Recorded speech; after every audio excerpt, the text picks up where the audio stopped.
ನಮಃ. ಯೋಂತಃ ಪ್ರವಿಶ್ಯ ಮಮ ವಾಚಮಿಮಾಂ ಪ್ರಸುಪ್ತಾಂ ಸಂಜೀವಯತ್ಯಖಿಲಶಕ್ತಿಧರಸ್ವಧಾಮ್ನಾ ಅನ್ಯಾಂಶ್ಚ ಹಸ್ತಚರಣಶ್ರವಣತ್ವಗಾದೀನ್ ಪ್ರಾಣಾನ್ನಮೋ ಭಗವತೆ ಪುರುಷಾಯ ತುಭ್ಯಂ. ಶ್ರುತಿಸ್ಮೃತಿಪುರಾಣಾನಾಂ ಆಲಯಂ ಕರುಣಾಲಯಂ ನಮಾಮಿ ಭಗವತ್ಪಾದಶಂಕರಂ ಲೋಕಶಂಕರಂ. ಸದಾತ್ಮಧ್ಯಾನನಿರತಂ ವಿಷಯೇಭ್ಯಃ ಪರಾಂಗುಖಂ ನವಮಿ ಶಾಸ್ತ್ರೇಷು ನಿಷ್ಣಾತಂ ಚಂದ್ರಶೇಖರ ಭಾರತೀಂ. ಪರಮಪೂಜ್ಯ ಉಭಯಶ್ರೀಗಳವರ ಪಾದಾರವಿಂದಗಳಿಗೆ ಸಾಷ್ಟಾಂಗ ಪ್ರಣಾಮಗಳನ್ನು ಅರ್ಪಿಸುತ್ತಾ ಇಂದಿನ ಸಚ್ಚಿಂತನೆಯನ್ನು ಮುಂದುವರಿಸೋದಕ್ಕೆ ಅನುಮತಿ ಮತ್ತು ಅನುಗ್ರಹವನ್ನು ನೀಡಬೇಕು ಎಂಬುದಾಗಿ ಸವಿನಯವಾಗಿ ಪ್ರಾರ್ಥಿಸುತ್ತಾ ಶಿವಾನಂದ ಲಹರಿಯ ಮುಂದಿನ ಶ್ಲೋಕಗಳಲ್ಲಿರುವ ಕೆಲವು ಅಂಶಗಳನ್ನು ತಮ್ಮ ಮುಂದೆ ಇಡೋದಕ್ಕೆ ಪ್ರಯತ್ನ ಪಡ್ತೇನೆ.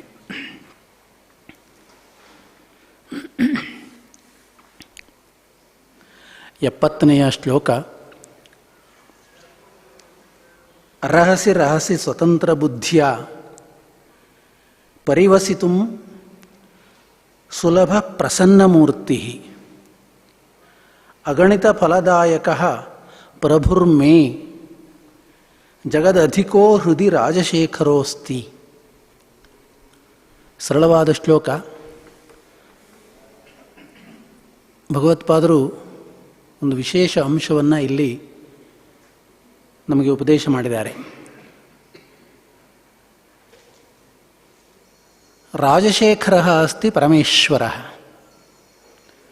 ಭಗವಂತ ರಾಜಶೇಖರ, ಸಾಮಾನ್ಯ ರಾಜರಂತಲ್ಲ. ರಾಜರು, ಮಹಾರಾಜರು, ರಾಜಾಧಿರಾಜರು ಹೀಗೆಲ್ಲ ಲೋಕದಲ್ಲಿ ರಾಜರಿಗೆ ವಿಶೇಷವಾಗಿರ್ತಕ್ಕಂತಹ ಹೆಸರುಗಳನ್ನೆಲ್ಲ ಹೇಳುತ್ತಾರೆ. ಆದರೆ ಭಗವತ್ಪಾದರು ಆ ಭಗವಂತನಿಗೆ, ಆ ಪರಶಿವನಿಗೆ ರಾಜಶೇಖರ ಅಂದರೆ ಈ ಎಲ್ಲ ರಾಜರಿಗಿಂತ ಮೀರಿದ ವಿಶೇಷವಾಗಿರ್ತಕ್ಕಂತಹ ಗುಣಗಳುಳ್ಳ ದಿವ್ಯವಾಗಿರತಕ್ಕಂತಹ ಪ್ರಭು ಅವನಾಗಿದ್ದಾನೆ. ಇದರಲ್ಲಿ ಮೇ ಪ್ರಭು, ಬಹಳ ಭಕ್ತನಾದವನು ಬಹಳ ಸಂತೋಷದಿಂದ ಆನಂದದಿಂದ ನನ್ನ ಒಡೆಯ ಅಂತ ಹೇಳ್ಕೊಳ್ತಕ್ಕಂತಹ ಒಂದು ಅದ್ಭುತವಾಗಿರುವ ಭಾವನೆ. ಮೇ ಪ್ರಭು ರಾಜಶೇಖರ ಅಸ್ತಿ. ಆ ಪರಮೇಶ್ವರ ಅವನು ಜಗದಧಿಕ, ಪ್ರಪಂಚಕ್ಕಿಂತಲೂ ಮೀರಿರ್ತಕ್ಕಂಥವನು. ಅಂದರೆ ನಾವು ನೋಡ್ತಾ ಇರತಕ್ಕಂತಹ ಈ ಮಿಥ್ಯಾಸ್ವರೂಪವಾಗಿರುವ ಪ್ರಪಂಚದ ಹಿಂದೆ ಇರತಕ್ಕಂತಹ ಒಂದು ಅವರ್ಣನೀಯವಾಗಿರುವ ಶಕ್ತಿ.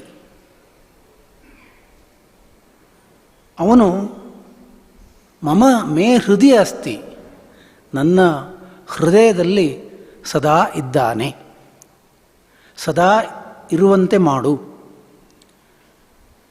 ಮತ್ತು ಅವನಿಗೆ ಅಗಣಿತ ಫಲದಾಯಕ, ನಾವು ಪ್ರಾರ್ಥಿಸಿಕೊಂಡದ್ದಕ್ಕಿಂತಲೂ ಅಧಿಕವಾಗಿರುವ ಫಲವನ್ನು ಕೊಡ್ತಕ್ಕಂಥವನು, ಅಥವಾ ಪರಿಗಣನೆಗೆ ಸಿಗದೇ ಇರುವಷ್ಟು ಫಲವನ್ನು ಕೊಡ್ತಕ್ಕಂಥವನು, ಅಥವಾ ಎಣಿಸಲಾರದಷ್ಟು ಫಲವನ್ನು ಕೊಡ್ತಕ್ಕಂಥವನು. ಲೋಕದಲ್ಲಿರುವ ಫಲವನ್ನೆಲ್ಲ ನಾವು ಎಣಿಸ್ಬೋದು, ಇಷ್ಟು ಕೊಟ್ಟಿದ್ದಾನೆ ಅಷ್ಟು ಕೊಟ್ಟಿದ್ದಾನೆ ಅಂತ. ಯಾವುದು ಅಲೌಕಿಕವಾದ ಫಲ ಇದೆಯೋ, ಅತ್ಯಂತ ಶ್ರೇಷ್ಠವಾದ ಫಲ ಇದೆಯೋ, ಅದು ಗಣನೆಗೆ ಅಥವಾ ಪರಿಗಣನೆಗೆ ಸಿಗದೇ ಇರತಕ್ಕಂಥದ್ದು, ಅದು ಶಾಶ್ವತವಾಗಿರ್ತಕ್ಕಂಥದ್ದು. ಆದ್ದರಿಂದ ಅಗಣಿತ ಫಲದಾಯಕ ಸಹ ಮೇ ಪ್ರಭು ಮೇ ಹೃದಯ, ನನ್ನ ಹೃದಯದಲ್ಲಿ ಅವನು ಸದಾ ಇದ್ದಾನೆ. ಮತ್ತು ಅವನನ್ನು ನಾವು ಅರಹಸಿ ರಹಸಿ ಪರಿವಸಿತು ಸುಲಭ. ನಾವು ಅವನನ್ನು ಹೊರಗಡೆಗೆ ಮತ್ತು ಒಳಗಡೆಗೆ, ಅಂದರೆ ಬಾಹ್ಯವಾದ ಪೂಜೆ ಮುಂತಾದವುಗಳ ಮೂಲಕವಾಗಿ ಮತ್ತು ಅಂತಃಕರಣದಲ್ಲಿ ಧ್ಯಾನದ ಮೂಲಕವಾಗಿ ಅವನನ್ನು ಸೇವಿಸಲು, ಅವನನ್ನು ಉಪಾಸನೆ ಮಾಡೋದಕ್ಕೆ ಅವನು ಸುಲಭವಾಗಿರ್ತಕ್ಕಂಥವನು. ಯಾಕೆಂದರೆ ನಾವು ಅಂತಃಕರಣದಲ್ಲಿ ಸದಾ ಅವನ ಧ್ಯಾನವನ್ನು ಮಾಡ್ತಾ ಅವನನ್ನು ಸಾಕ್ಷಾತ್ಕರಿಸ್ಕೋಬಹುದು, ಅಥವಾ ಅವನನ್ನು ನಾವು ಕಣ್ಣು ಮುಚ್ಚಿ ಅವನ ಸ್ವರೂಪವನ್ನು ಅಂತಃಕರಣದಲ್ಲಿ ತಂದುಕೋಬಹುದು. ಬಾಹ್ಯದಲ್ಲಿಯೂ ಕೂಡ ಅವನ ವಿಶಿಷ್ಟವಾದ ಅನೇಕ ರೂಪಗಳನ್ನು ನಾವು ಆರಾಧನೆ ಮಾಡಿ, ಅರ್ಚನೆ ಮಾಡಿ ಅವನನ್ನು ಸೇವಿಸಬಹುದು. ಯಾಕೆ ಅಂದರೆ ಅವನು ಪ್ರಸನ್ನ ಮೂರ್ತಿ. ನಮ್ಮಲ್ಲಿ ದೇವತೆಗಳೆಲ್ಲರೂ ಕೂಡ ಅತ್ಯಂತ ಪ್ರಸನ್ನವದನರು, ಯಾವಾಗಲೂ ಆನಂದವಾಗಿರತಕ್ಕಂಥ ಮುಖ.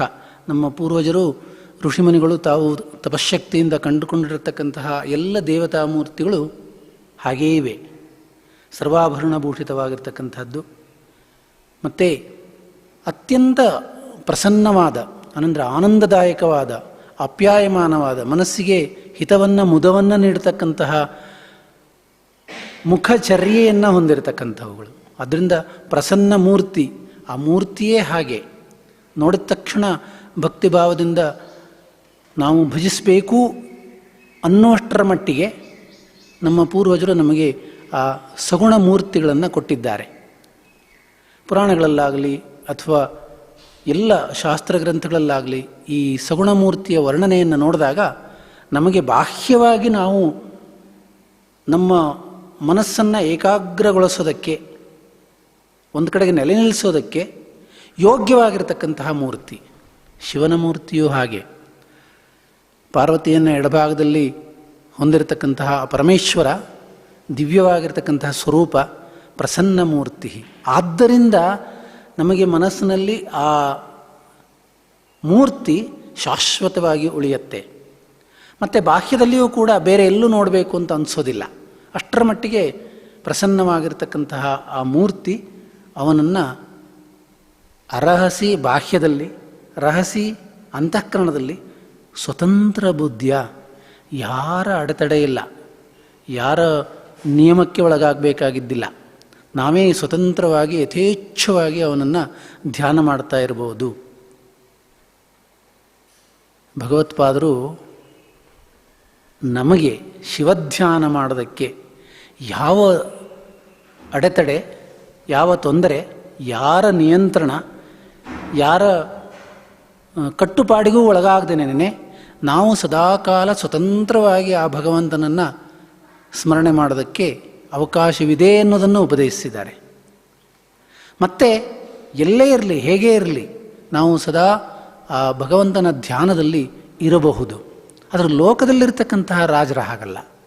ಇಲ್ಲಿ ಇನ್ನೊಂದರ್ಥ ಏನು ಅಂತಂದರೆ, ಈ ಲೋಕದಲ್ಲಿ ರಾಜನನ್ನು ಸೇವಿಸಿ ತಮ್ಮ ಕಷ್ಟ ಸುಖಗಳನ್ನೆಲ್ಲ ಹೇಳಿಕೊಂಡು ಅವನಿಂದ ಪರಿಹಾರ ಪಡ್ಕೊಂಡು ಅವನನ್ನು ಆಶ್ರಯಿಸಿ ಅವನು ಕೊಡ್ತಕ್ಕಂತಹ ವೇತನ ಇತ್ಯಾದಿ ಪಡ್ಕೊಂಡು ಅಥವಾ ಅವನು ಕೊಡ್ತಕ್ಕಂತಹ ಮರ್ಯಾದೆ ಇತ್ಯಾದಿ ತಗೊಂಡು ಬದುಕ್ತಕ್ಕಂತಹದ್ದು ಲೋಕದಲ್ಲಿ ಹಿಂದೆ ನಾವು ರಾಜರ ಕಾಲದಲ್ಲಿ ನೋಡಿದ್ದೇವೆ. ಈಗಲೂ ಕೂಡ ಅಂಥದ್ದು ಬೇಕಾದಷ್ಟು ಇರಬಹುದು. ರಾಜಾಶ್ರಯ ಅಂದರೆ ಈಗ ಸರ್ಕಾರದ ಅಧಿಕಾರಿಗಳನ್ನು ಆಶ್ರಯಿಸಿಕೊಂಡು ಬದುಕ್ತಕ್ಕಂತಹ ರೀತಿ.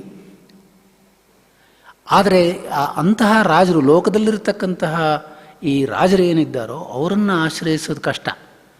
ಅವರನ್ನು ಆಶ್ರಯಿಸಿ ನಾವು ಆನಂದವಾಗಿ ಸ್ವತಂತ್ರವಾಗಿರೋದಕ್ಕೆ ಸಾಧ್ಯವಿಲ್ಲ. ಅವರ ಅಧೀನದಲ್ಲಿರಬೇಕಾಗತ್ತೆ. ಅವರು ಹೇಳಿದಾಗ ಕೇಳಬೇಕು, ಅವರು ಸಮಯಕ್ಕೆ ಹೋಗಬೇಕು, ಅವರು ಹೇಳಿದ್ದನ್ನು ಮಾಡಬೇಕು ಇತ್ಯಾದಿ ಕಟ್ಟುಪಾಡು ತುಂಬ ಇರುತ್ತೆ, ನಿಯಮಗಳಿರುತ್ತೆ. ಅದಕ್ಕೆ ತಕ್ಕಂತೆ ಇರಬೇಕು. ಅವನು ಮೇಲ್ನೋಟಕ್ಕೆ ಅವನು ರಾಜನ ಆಸ್ಥಾನದಲ್ಲಿ ವಿದ್ವಾಂಸನಾಗಿರ್ತಾನೆ, ಆದರೆ ಅವನಿಗೆ ನಿಯಮಗಳಿರುತ್ತೆ. ಅವನು ಸ್ವತಂತ್ರವಾಗಿ ಅಲ್ಲಿ ಬದುಕೋದಕ್ಕೆ ಸಾಧ್ಯವಾಗೋದಿಲ್ಲ. ಯಾಕೆಂದರೆ ರಾಜರು ಎಷ್ಟೊತ್ತಿಗೆ ಯಾವ ಮನಸ್ಸುಳ್ಳವರು ಅಂತ ಹೇಳೋದಕ್ಕಾಗಲ್ಲ. ಅವರು ಎಲ್ಲ ಸಂದರ್ಭದಲ್ಲೂ ಪ್ರಸನ್ನ ಮೂರ್ತಿಗಳಲ್ಲ. ಅವರು ಒಂದು ಕ್ಷಣದಲ್ಲಿ ಆನಂದವಾಗಿರ್ಬೋದು, ಇನ್ನೊಂದು ಕ್ಷಣದಲ್ಲಿ ಕೋಪದಲ್ಲಿರ್ಬೋದು, ಮತ್ತೊಂದು ಕ್ಷಣದಲ್ಲಿ ಉದ್ವೇಗಕ್ಕೊಳಗಾಗ್ಬೋದು. ಅವರ ಎಲ್ಲ ಭಾವನೆಗಳಿಗೂ ಇವರು ಅಲ್ಲಿದ್ದವರು ಒಳಗಾಗಬೇಕಾಗತ್ತೆ. ಆದ್ದರಿಂದ ಲೋಕದಲ್ಲಿ ರಾಜರನ್ನು ಆಶ್ರಯಿಸಿ ನಾವು ಏನನ್ನೂ ಸ್ವತಂತ್ರವಾಗಿ ಪಡೆಯೋದಕ್ಕೆ ಅಥವಾ ಸ್ವತಂತ್ರವಾಗಿರೋದಕ್ಕೆ ಸಾಧ್ಯವಿಲ್ಲ. ಆದರೆ ಈ ರಾಜಶೇಖರನಾಗಿರ್ತಕ್ಕಂತಹ ಭಗವಂತನನ್ನು ಆಶ್ರಯಿಸಿದರೆ ನಾವು ಸ್ವತಂತ್ರವಾಗಿ ಯಾವಾಗಲೂ ಕೂಡ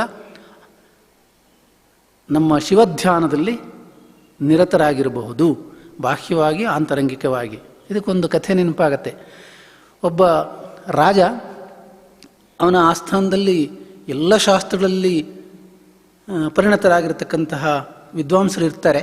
ಅವನಿಗೆ ಒಂದು ಸಲ ತನ್ನ ಆಯುಷ್ಯ ಎಷ್ಟು, ತಾನು ಎಷ್ಟು ವರ್ಷ ಬದುಕ್ತೇನೆ ಅಂತ ತಿಳ್ಕೋಬೇಕು ಅಂತ ಬಂತು. ಅದಕ್ಕೆ ತನ್ನ ಆಸ್ಥಾನದಲ್ಲಿರ್ತಕ್ಕಂತಹ ಜ್ಯೋತಿಷ್ಶಾಸ್ತ್ರದಲ್ಲಿ ಪ್ರಾವೀಣ್ಯವನ್ನು ಪಡೆದಿರುವಂತಹ ಒಬ್ಬ ಜ್ಯೋತಿಷ್ಯಗಾರರನ್ನು ಕರೆದು ಕೇಳ್ತಾನಂತೆ, ನನ್ನ ಜಾತಕವನ್ನು ನೋಡಿ ನನಗೆ ಆಯುಷ್ಯ ಎಷ್ಟು ಅಂತ ಹೇಳಬೇಕು ಅಂತ. ಅವನು ಪ್ರಾಮಾಣಿಕವಾಗಿ ಅವನ ಜಾತಕವನ್ನು ನೋಡ್ದ. ಮೊದಲು ನೋಡಿದ ತಕ್ಷಣ ಅವನಿಗೆ ಆ ಜಾತಕದ ಪ್ರಕಾರ ಬಂದಿರತಕ್ಕಂಥ ಅಂಶವನ್ನು ನೇರವಾಗಿ ನಿಸ್ಸಂಕೋಚವಾಗಿ ಹೇಳ್ತಾನೆ, ನೀನು ಶೀಘ್ರದಲ್ಲಿಯೇ ಅತಿ ಶೀಘ್ರದಲ್ಲಿ ಪುತ್ರ ವಿಯೋಗವನ್ನು ಅನುಭವಿಸಿ ದುಃಖವನ್ನು ಅನುಭವಿಸ್ತೀಯ ಅಂತ. ರಾಜನಿಗೆ ಕೋಪ ಬರುತ್ತೆ. ನನ್ನ ಆಯುಷ್ಯ ಕೇಳಿದರೆ ನನ್ನ ಮಗನ ಆಯುಷ್ಯವನ್ನು ಹೇಳ್ತಾ ಇದ್ದಾನೆ, ನನ್ನ ಮಗ ಈಗ ತಕ್ಷಣ ಅವನು ಮರಣ ಹೊಂದುತ್ತಾನೆ ಅಂತಾದರೆ, ಅವನಿಗೆ ಪಟ್ಟಾಭಿಷೇಕಕ್ಕೆಲ್ಲ ಮಾಡಬೇಕಾಗಿದೆ, ಅವನು ಮರಣ ಹೊಂದುತ್ತಾನೆ ಅಂತಾದರೆ ಯಾವ ರಾಜನಿಗೆ ಕೋಪ ಬರೋದಿಲ್ಲ. ಕೋಪ ಬಂದು ತಕ್ಷಣ ಅವನನ್ನು ಕಾರಾಗೃಹಕ್ಕಾಗಿ ಹಾಕಿ ಅಂತ ಕಳಿಸ್ಬಿಟ್ನಂತೆ. ಅದಕ್ಕೆ ಲೋಕದಲ್ಲೊಂದು ಗಾದೆ ಇದೆ, ಅರಮನೆ ಪಕ್ಕದಲ್ಲಿ ಸೆರೆಮನೆ ಇರಬಾರ್ದು ಅಂತ. ಯಾಕೆಂದರೆ ಎಷ್ಟೊತ್ತಿಗೆ ರಾಜ ಯಾರನ್ನು ಸೆರೆಮನೆಗೆ ಹಾಕ್ತಾನೆ ಅಂತ ಗೊತ್ತಾಗೋದಿಲ್ಲ. ಸರಿ, ಒಂದು ಸ್ವಲ್ಪ ದಿವಸ ಕಳೀತು. ಆಮೇಲೆ ರಾಜ ಹೀಗೆ ಇದ್ದಾಗ ಮಂತ್ರಿಗಳು ಹೇಳಿದ್ರಂತೆ, ನಮ್ಮ ರಾಜ್ಯಕ್ಕೆ ಒಬ್ಬ ಜ್ಯೋತಿಷ್ಯಗಾರ ಬಂದಿದ್ದಾನೆ, ಪಕ್ಕದ ರಾಜ್ಯದವನು, ಅವನು ತುಂಬ ಒಳ್ಳೆಯ ಜ್ಯೋತಿಷ್ಯವನ್ನು ಹೇಳ್ತಕ್ಕಂಥವನು, ಅವನನ್ನು ಕರೆಸಿ ಕೇಳ್ಬೋದು. ಅವನಿಗೆ ಈ ವಿಷಯ ಗೊತ್ತಿತ್ತು, ಯಾರಿಂದಲೂ ತಿಳ್ಕೊಂಡಿದ್ದ. ಅವನು ಬಂದು ರಾಜನ ಜನ್ಮಕುಂಡಲಿಯನ್ನು ನೋಡಿ ಹೇಳದಂತೆ, ರಾಜರೇ, ನೀವು ತುಂಬ ಅದೃಷ್ಟವಂತರು, ನಿಮ್ಮ ಆಯುಷ್ಯ ಎಷ್ಟು ಅಂತ ಹೇಳೋದಕ್ಕೆ ಸಾಧ್ಯವಾಗೋದಿಲ್ಲ. ಯಾಕೆಂದರೆ ನೀವು ಬದುಕಿರುವಾಗಲೇ ನಿಮ್ಮ ಮೊಮ್ಮಗ ರಾಜ್ಯಭಾರವನ್ನು ಮಾಡ್ತಾ ಇರೋದನ್ನು ನೀವು ನೋಡ್ತೀರಿ, ಅಷ್ಟು ಆಯುಷ್ಯ ನಿಮಗಿದೆ ಅಂತ ಹೇಳಿದಂತೆ. ಆಗ ರಾಜನಿಗೆ ಬಹಳ ಸಂತೋಷವಾಗಿ ಅವನಿಗೆ ಸನ್ಮಾನ ಮಾಡಿ ಕಳಿಸ್ದ ಅಂತ. ಅವನು ಮೊಮ್ಮಗ ರಾಜ್ಯಭಾರ ಮಾಡಬೇಕು ಅಂತಂದರೆ ಮಗ ಸಾಯಬೇಕು. ಮಗನಿಗೆ ಅಲ್ಪಾಯುಷ್ಯ ಅನ್ನೋದನ್ನು ಅವನು ಬೇರೆ ರೀತಿಯಲ್ಲಿ ಹೇಳಿ ರಾಜನನ್ನು ಹೊಗಳಿದಾಗ ರಾಜನಿಗೆ ಬಹಳ ಸಂತೋಷವಾಯಿತು. ಇದು ಲೋಕದಲ್ಲಿರುವ ರಾಜರ ಪರಿಸ್ಥಿತಿ. ಆ ರಾಜನ ಆಶ್ರಯವನ್ನು ಪಡೆದಿರತಕ್ಕಂತಹ ಅನೇಕರ ಪರಿಸ್ಥಿತಿ ಹೀಗೆ. ಅಲ್ಲಿ ಪ್ರಾಮಾಣಿಕವಾಗಿದ್ದರೆ ಒಂದು ತೊಂದರೆ, ಅಪ್ರಾಮಾಣಿಕವಾಗಿದ್ದರೆ ಮತ್ತೊಂದು ತೊಂದರೆ. ಆದರೆ ಭಗವತ್ಪಾದರು ಹೇಳ್ತಕ್ಕಂತಹ ರಾಜಶೇಖರ ಪರಶಿವ ಅವನು ಹಾಗಲ್ಲ. ಅವನು ನಾವು ಪ್ರಾರ್ಥನೆ ಮಾಡೋದಕ್ಕಿಂತ ಅಧಿಕವಾಗಿ ಕೊಡ್ತಾನೆ. ನಮಗೆ ಸದಾ ಅವನನ್ನು ನಾಮಸ್ಮರಣೆ ಮಾಡೋದಕ್ಕೆ ಬುದ್ಧಿ ಕೊಡ್ತಾನೆ, ಮತಿಯನ್ನು ಕೊಡ್ತಾನೆ. ಅವನು ಪ್ರಸನ್ನ ಮೂರ್ತಿ, ಅವನ ಕೋಪಕ್ಕೆ ಪಾತ್ರರಾಗುವ ಅವಶ್ಯಕತೆಯೇ ಇರೋದಿಲ್ಲ. ಅಂತಹ ರಾಜಶೇಖರ ನನ್ನ ಹೃದಯದಲ್ಲಿ ಸದಾ ನೆಲೆಸಿದ್ದಾನೆ ಎಂಬುದನ್ನು ಹೇಳ್ತಾ ಮುಂದಿನ ಶ್ಲೋಕ, ಆರೂಢ ಭಕ್ತಿ ಗುಣಕುಂಚಿತ ಭಾವ ಚಾಪಯುಕ್ತೈ ಶಿವಸ್ಮರಣ ಬಾಣಗಣೈ ಅಮೋಘೈ ನಿರ್ಜಿತ್ಯ ಕಿಲ್ಬಿಷ ರಿಪೂನ್ ವಿಜಯೀ ಸುಧೀಂದ್ರ ಸಾನಂದಮಾವಹತಿ ಸುಸ್ಥಿರ ರಾಜಲಕ್ಷ್ಮೀಂ. ಇಲ್ಲಿ ಇನ್ನೊಂದು ದೃಷ್ಟಾಂತದ ಮೂಲಕ ಭಕ್ತನಾಗಿರತಕ್ಕಂಥವನು ಭಗವಂತನ ಪಾದವನ್ನು ಹೇಗೆ ಆಶ್ರಯಿಸ್ತಾನೆ ಅನ್ನೋದನ್ನು ಭಗವತ್ಪಾದರು ಉಪದೇಶ ಮಾಡ್ತಾ ಇದ್ದಾರೆ. ಆರೂಢ ಭಕ್ತಿ ಗುಣ ಕುಂಚಿತ ಭಾವ ಚಾಪಯುಕ್ತೈ ಶಿವಸ್ಮರಣ ಬಾಣಗಣೈ ಅಮೋಘೈ ನಿರ್ಜಿತ್ಯ ಕಿಲ್ಬಿಷ ರಿಪೂನ್ ವಿಜಯೀ ಭವತಿ ಸುಧೀಂದ್ರ ಸಾನಂದಂ ಆವಹತಿ ಸುಸ್ಥಿರ ರಾಜಲಕ್ಷ್ಮೀಂ. ಸುಧೀಂದ್ರ ಅಂತಹ ಒಂದು ಶ್ರೇಷ್ಠವಾದ ಶಬ್ದ. ಸುಧೀ ಅಂದರೆ ವಿವೇಕಿ ಜ್ಞಾನಿ ಅಂತ. ಅವರಲ್ಲಿ ಇಂದ್ರ ಶ್ರೇಷ್ಠ ಅಂದರೆ ವಿವೇಕಿಗಳಲ್ಲಿ ಶ್ರೇಷ್ಠ ಅಂತಂದರೆ ಅವನು ಆತ್ಮಜ್ಞಾನಿ ಅಂತಲೇ ಅರ್ಥ, ಅಥವಾ ಅವನು ಸದಸದ್ವಿವೇಕವುಳ್ಳವನು. ಅಂತಹ ವಿವೇಕಿಗಳಲ್ಲಿ ಶ್ರೇಷ್ಠನಾಗಿರ್ತಕ್ಕಂಥವನು ಸುಸ್ಥಿರ ರಾಜಲಕ್ಷ್ಮೀಂ ಸಾನಂದಂ ಆವಹತಿ. ಆನಂದ ಸ್ವರೂಪವಾಗಿರತಕ್ಕಂತಹ ಸ್ಥಿರವಾಗಿರುವ ರಾಜಲಕ್ಷ್ಮಿಯನ್ನು ಅಂದರೆ ಸಾಯುಜ್ಯವನ್ನು ಪಡಿತಾನೆ, ಮೋಕ್ಷವನ್ನು ಹೊಂದುತ್ತಾನೆ. ಯಾವಾಗ ಅಂತಂದರೆ, ಲೋಕದಲ್ಲಿ ಒಂದು ಸಂದರ್ಭ, ಒಂದು ದೃಷ್ಟಾಂತ. ಈ ರಾಜನಾದವನು ಏನು ಮಾಡ್ತಾನೆ ಅಂತಂದರೆ ಶತ್ರುಗಳನ್ನು ಜಯಿಸೋದಕ್ಕೆ ಮೊದಲು ಬಿಲ್ಲನ್ನು ಹಿಡಿತಾನೆ. ಆ ಬಿಲ್ಲು ತುಂಬ ಗಟ್ಟಿಯಾಗಿ ನೇರವಾಗಿ ಇರುತ್ತೆ. ಆ ಬಿಲ್ಲಿನ ಹಗ್ಗ ಇರುತ್ತೆ, ಅದನ್ನು ಜಾ ಅಂತ ಕರೀತಾರೆ. ಆ ಬಿಲ್ಲಿನ ಹಗ್ಗವನ್ನು ಒಂದು ತುದಿಗೆ ಕಟ್ಟಿರ್ತಕ್ಕಂಥ ಬಿಲ್ಲಿನ ಹಗ್ಗವನ್ನು ಮತ್ತೊಂದು ತುದಿಗೆ ಬಿಲ್ಲನ್ನು ಬಗ್ಗಿಸಿ ಕಟ್ತಾನೆ. ಬಗ್ಗಿಸಿ ಕಟ್ಟಿದಾಗ ಆ ಬಿಲ್ಲಿನ ಜಾಕ್ಕೆ ಸೇರಿಸಿರ್ತಕ್ಕಂತಹ ಬಾಣವನ್ನು ಎಳೆದು ಬಿಟ್ಟಾಗ ಅವನು ಎಲ್ಲಿ ಗುರಿ ಇಡ್ತಾನೋ ಅಲ್ಲಿ ಹೋಗಿ ತಲುಪತ್ತೆ. ಅದು ಇದು ಬಿಲ್ಲಿನ ಸ್ವಭಾವ. ಆ ಹೆದೆಯನ್ನು ಏರಿಸಿ, ಹೆದೆ ಏರಿಸೋದು ಅಂತ ಅಂದರೆ ಬಿಲ್ಲಿನ ಜಾವನ್ನು, ದಾರವನ್ನು ಬಿಲ್ಲಿನ ಮತ್ತೊಂದು ತುದಿಗೆ ಬಗ್ಗಿಸಿ ಕಟ್ಟತಕ್ಕಂಥದ್ದು. ಹಾಗೆ ಕಟ್ತಾ ಇರುವಾಗ ಬಿಲ್ಲು ಬಗ್ಗತ್ತೆ. ಬಿಲ್ಲು ಬಗ್ಗಿ ಕಟ್ಟಿದ ನಂತರ ಬಾಣವನ್ನು ಅದಕ್ಕೆ ಜೋಡಿಸಿ ಎಳೆದು ಬಿಟ್ಟಾಗ ಅದು ಗುರಿ ತಲುಪತ್ತೆ, ಶತ್ರುಗಳು ನಾಶವಾಗ್ತಾರೆ, ಇವನು ವಿಜಯಿ ಆಗ್ತಾನೆ. ಇದು ಲೋಕದಲ್ಲಿ ಯುದ್ಧ ಮಾಡ್ತಕ್ಕಂತಹ ರಾಜರು ಮಾಡ್ತಕ್ಕಂತಹ ರೀತಿ. ಇಲ್ಲಿ ಭಗವತ್ಪಾದರು ಈ ದೃಷ್ಟಾಂತವನ್ನು ಇಟ್ಕೊಂಡು ಎಷ್ಟು ಸುಂದರವಾಗಿ ನಮ್ಮ ಮನಸ್ಸಿಗೆ ಹಿಡಿಸುವಂತೆ ಹೇಳ್ತಾರೆ ಅಂತಂದರೆ, ಇಲ್ಲಿ ಭಕ್ತಿ ಅನ್ನೋದೇ ಬಿಲ್ಲಿನ ಹಗ್ಗ ಜಾ. ಬಿಲ್ಲು ಸ್ವಭಾವ. ಬಿಲ್ಲು ದಾರ ಕಟ್ಟೋದಕ್ಕಿಂತ ಸ್ವಭಾವತಃ ಅದು ಗಟ್ಟಿಯಾಗಿರುತ್ತೆ. ಯಾವಾಗ ಬಿಲ್ಲಿನ ಆ ದಾರವನ್ನು ಕಟ್ಟುತ್ತಾರೆಯೋ ಆಗ ಅದು ಬಿಲ್ಲು ಬಗ್ಗತ್ತೆ. ಇಲ್ಲಿ ಭಕ್ತಿ ಎಂಬ ಬಿಲ್ಲಿನ ಹಗ್ಗ, ಆ ಬಿಲ್ಲಿನ ಹಗ್ಗದಂತಿರುವ ಭಕ್ತಿಯಿಂದ ಭಾವವೆಂಬ ಬಿಲ್ಲನ್ನು ಬಗ್ಗಿಸಿ ಹೆದೆಯೇರಿಸಬೇಕು. ಭಕ್ತಿ ದೃಢವಾದಷ್ಟು ಕೂಡ, ಭಕ್ತಿಯಿಂದ ನಾವು ನಮ್ಮ ಭಾವನೆಗಳನ್ನು ಕಟ್ಟಿದಷ್ಟೂ ಕೂಡ ಭಾವ ದೃಢವಾಗತ್ತೆ. ಅಂದರೆ ಭಕ್ತಿ ಭಾವ ಅಂತ ಶಬ್ದ ಪ್ರಯೋಗ ಇದೆ. ಭಕ್ತಿಯಿಂದ ನಮ್ಮ ಸ್ವಭಾವ ಬದಲಾಗಬೇಕು. ಭಕ್ತನಾದವನು ಭಕ್ತಿಯಿಂದ ಭಗವಂತನ ಧ್ಯಾನ ಮಾಡಿದಾಗ ಅವನಿಗೆ ಸ್ವಭಾವದಲ್ಲಿ ಬದಲಾವಣೆ ಆಗಿಲ್ಲ ಅಂತಂದರೆ ಭಕ್ತಿ ದೃಢವಾಗಿಲ್ಲ ಅಂತ ಅರ್ಥ. ಅಥವಾ ಇವನ ಸ್ವಭಾವದಲ್ಲಿ ದೋಷ ಇದೆ, ಅದನ್ನು ಬದಲಾವಣೆ ಮಾಡುವಷ್ಟರ ಮಟ್ಟಿಗೆ ಇವನು ಭಕ್ತಿ ಇಲ್ಲ. ಅದಕ್ಕೆ ಆ ಭಕ್ತಿ ಎಂಬ ಹಗ್ಗದಿಂದ ಬಿಲ್ಲೆಂಬ ಭಾವವನ್ನು ಬಗ್ಗಿಸಬೇಕು. ಅವನು ವಿನಯವಂತನ ಆಗ್ತಾ ಆಗ್ತಾ ಆಗ್ತಾ ಆಗ್ತಾ ಹೋಗಬೇಕು. ಭಕ್ತಿ ಜಾಸ್ತಿ ಆದಷ್ಟು ಕೂಡ ವಿನಯ ಜಾಸ್ತಿ ಆಗಬೇಕು, ಬಗ್ಗುವಿಕೆ ಜಾಸ್ತಿ ಆಗಬೇಕು, ನತಮಸ್ತಕನಾಗಬೇಕು, ಅವನು ಭಗವಂತನಲ್ಲಿ ಶರಣಾಗಬೇಕು. ಹಾಗೆ ಭಕ್ತಿ ಎಂಬ ಹಗ್ಗದಿಂದ ಭಾವವೆಂಬ ಬಿಲ್ಲನ್ನು ಬಗ್ಗಿಸಿ ಶಿವಸ್ಮರಣೆ ಅಮೋಘೈ ಶಿವಸ್ಮರಣ ಬಾಣಗಣೈ, ಆ ಶಿವನ ಸ್ಮರಣೆ ಇದೆಯಲ್ಲ, ಅಂದರೆ ಶಿವನಾಮಸ್ಮರಣೆ, ಶಿವಧ್ಯಾನ, ಅದು ಅತ್ಯಂತ ಅಮೋಘವಾದದ್ದು, ಶ್ರೇಷ್ಠವಾದದ್ದು.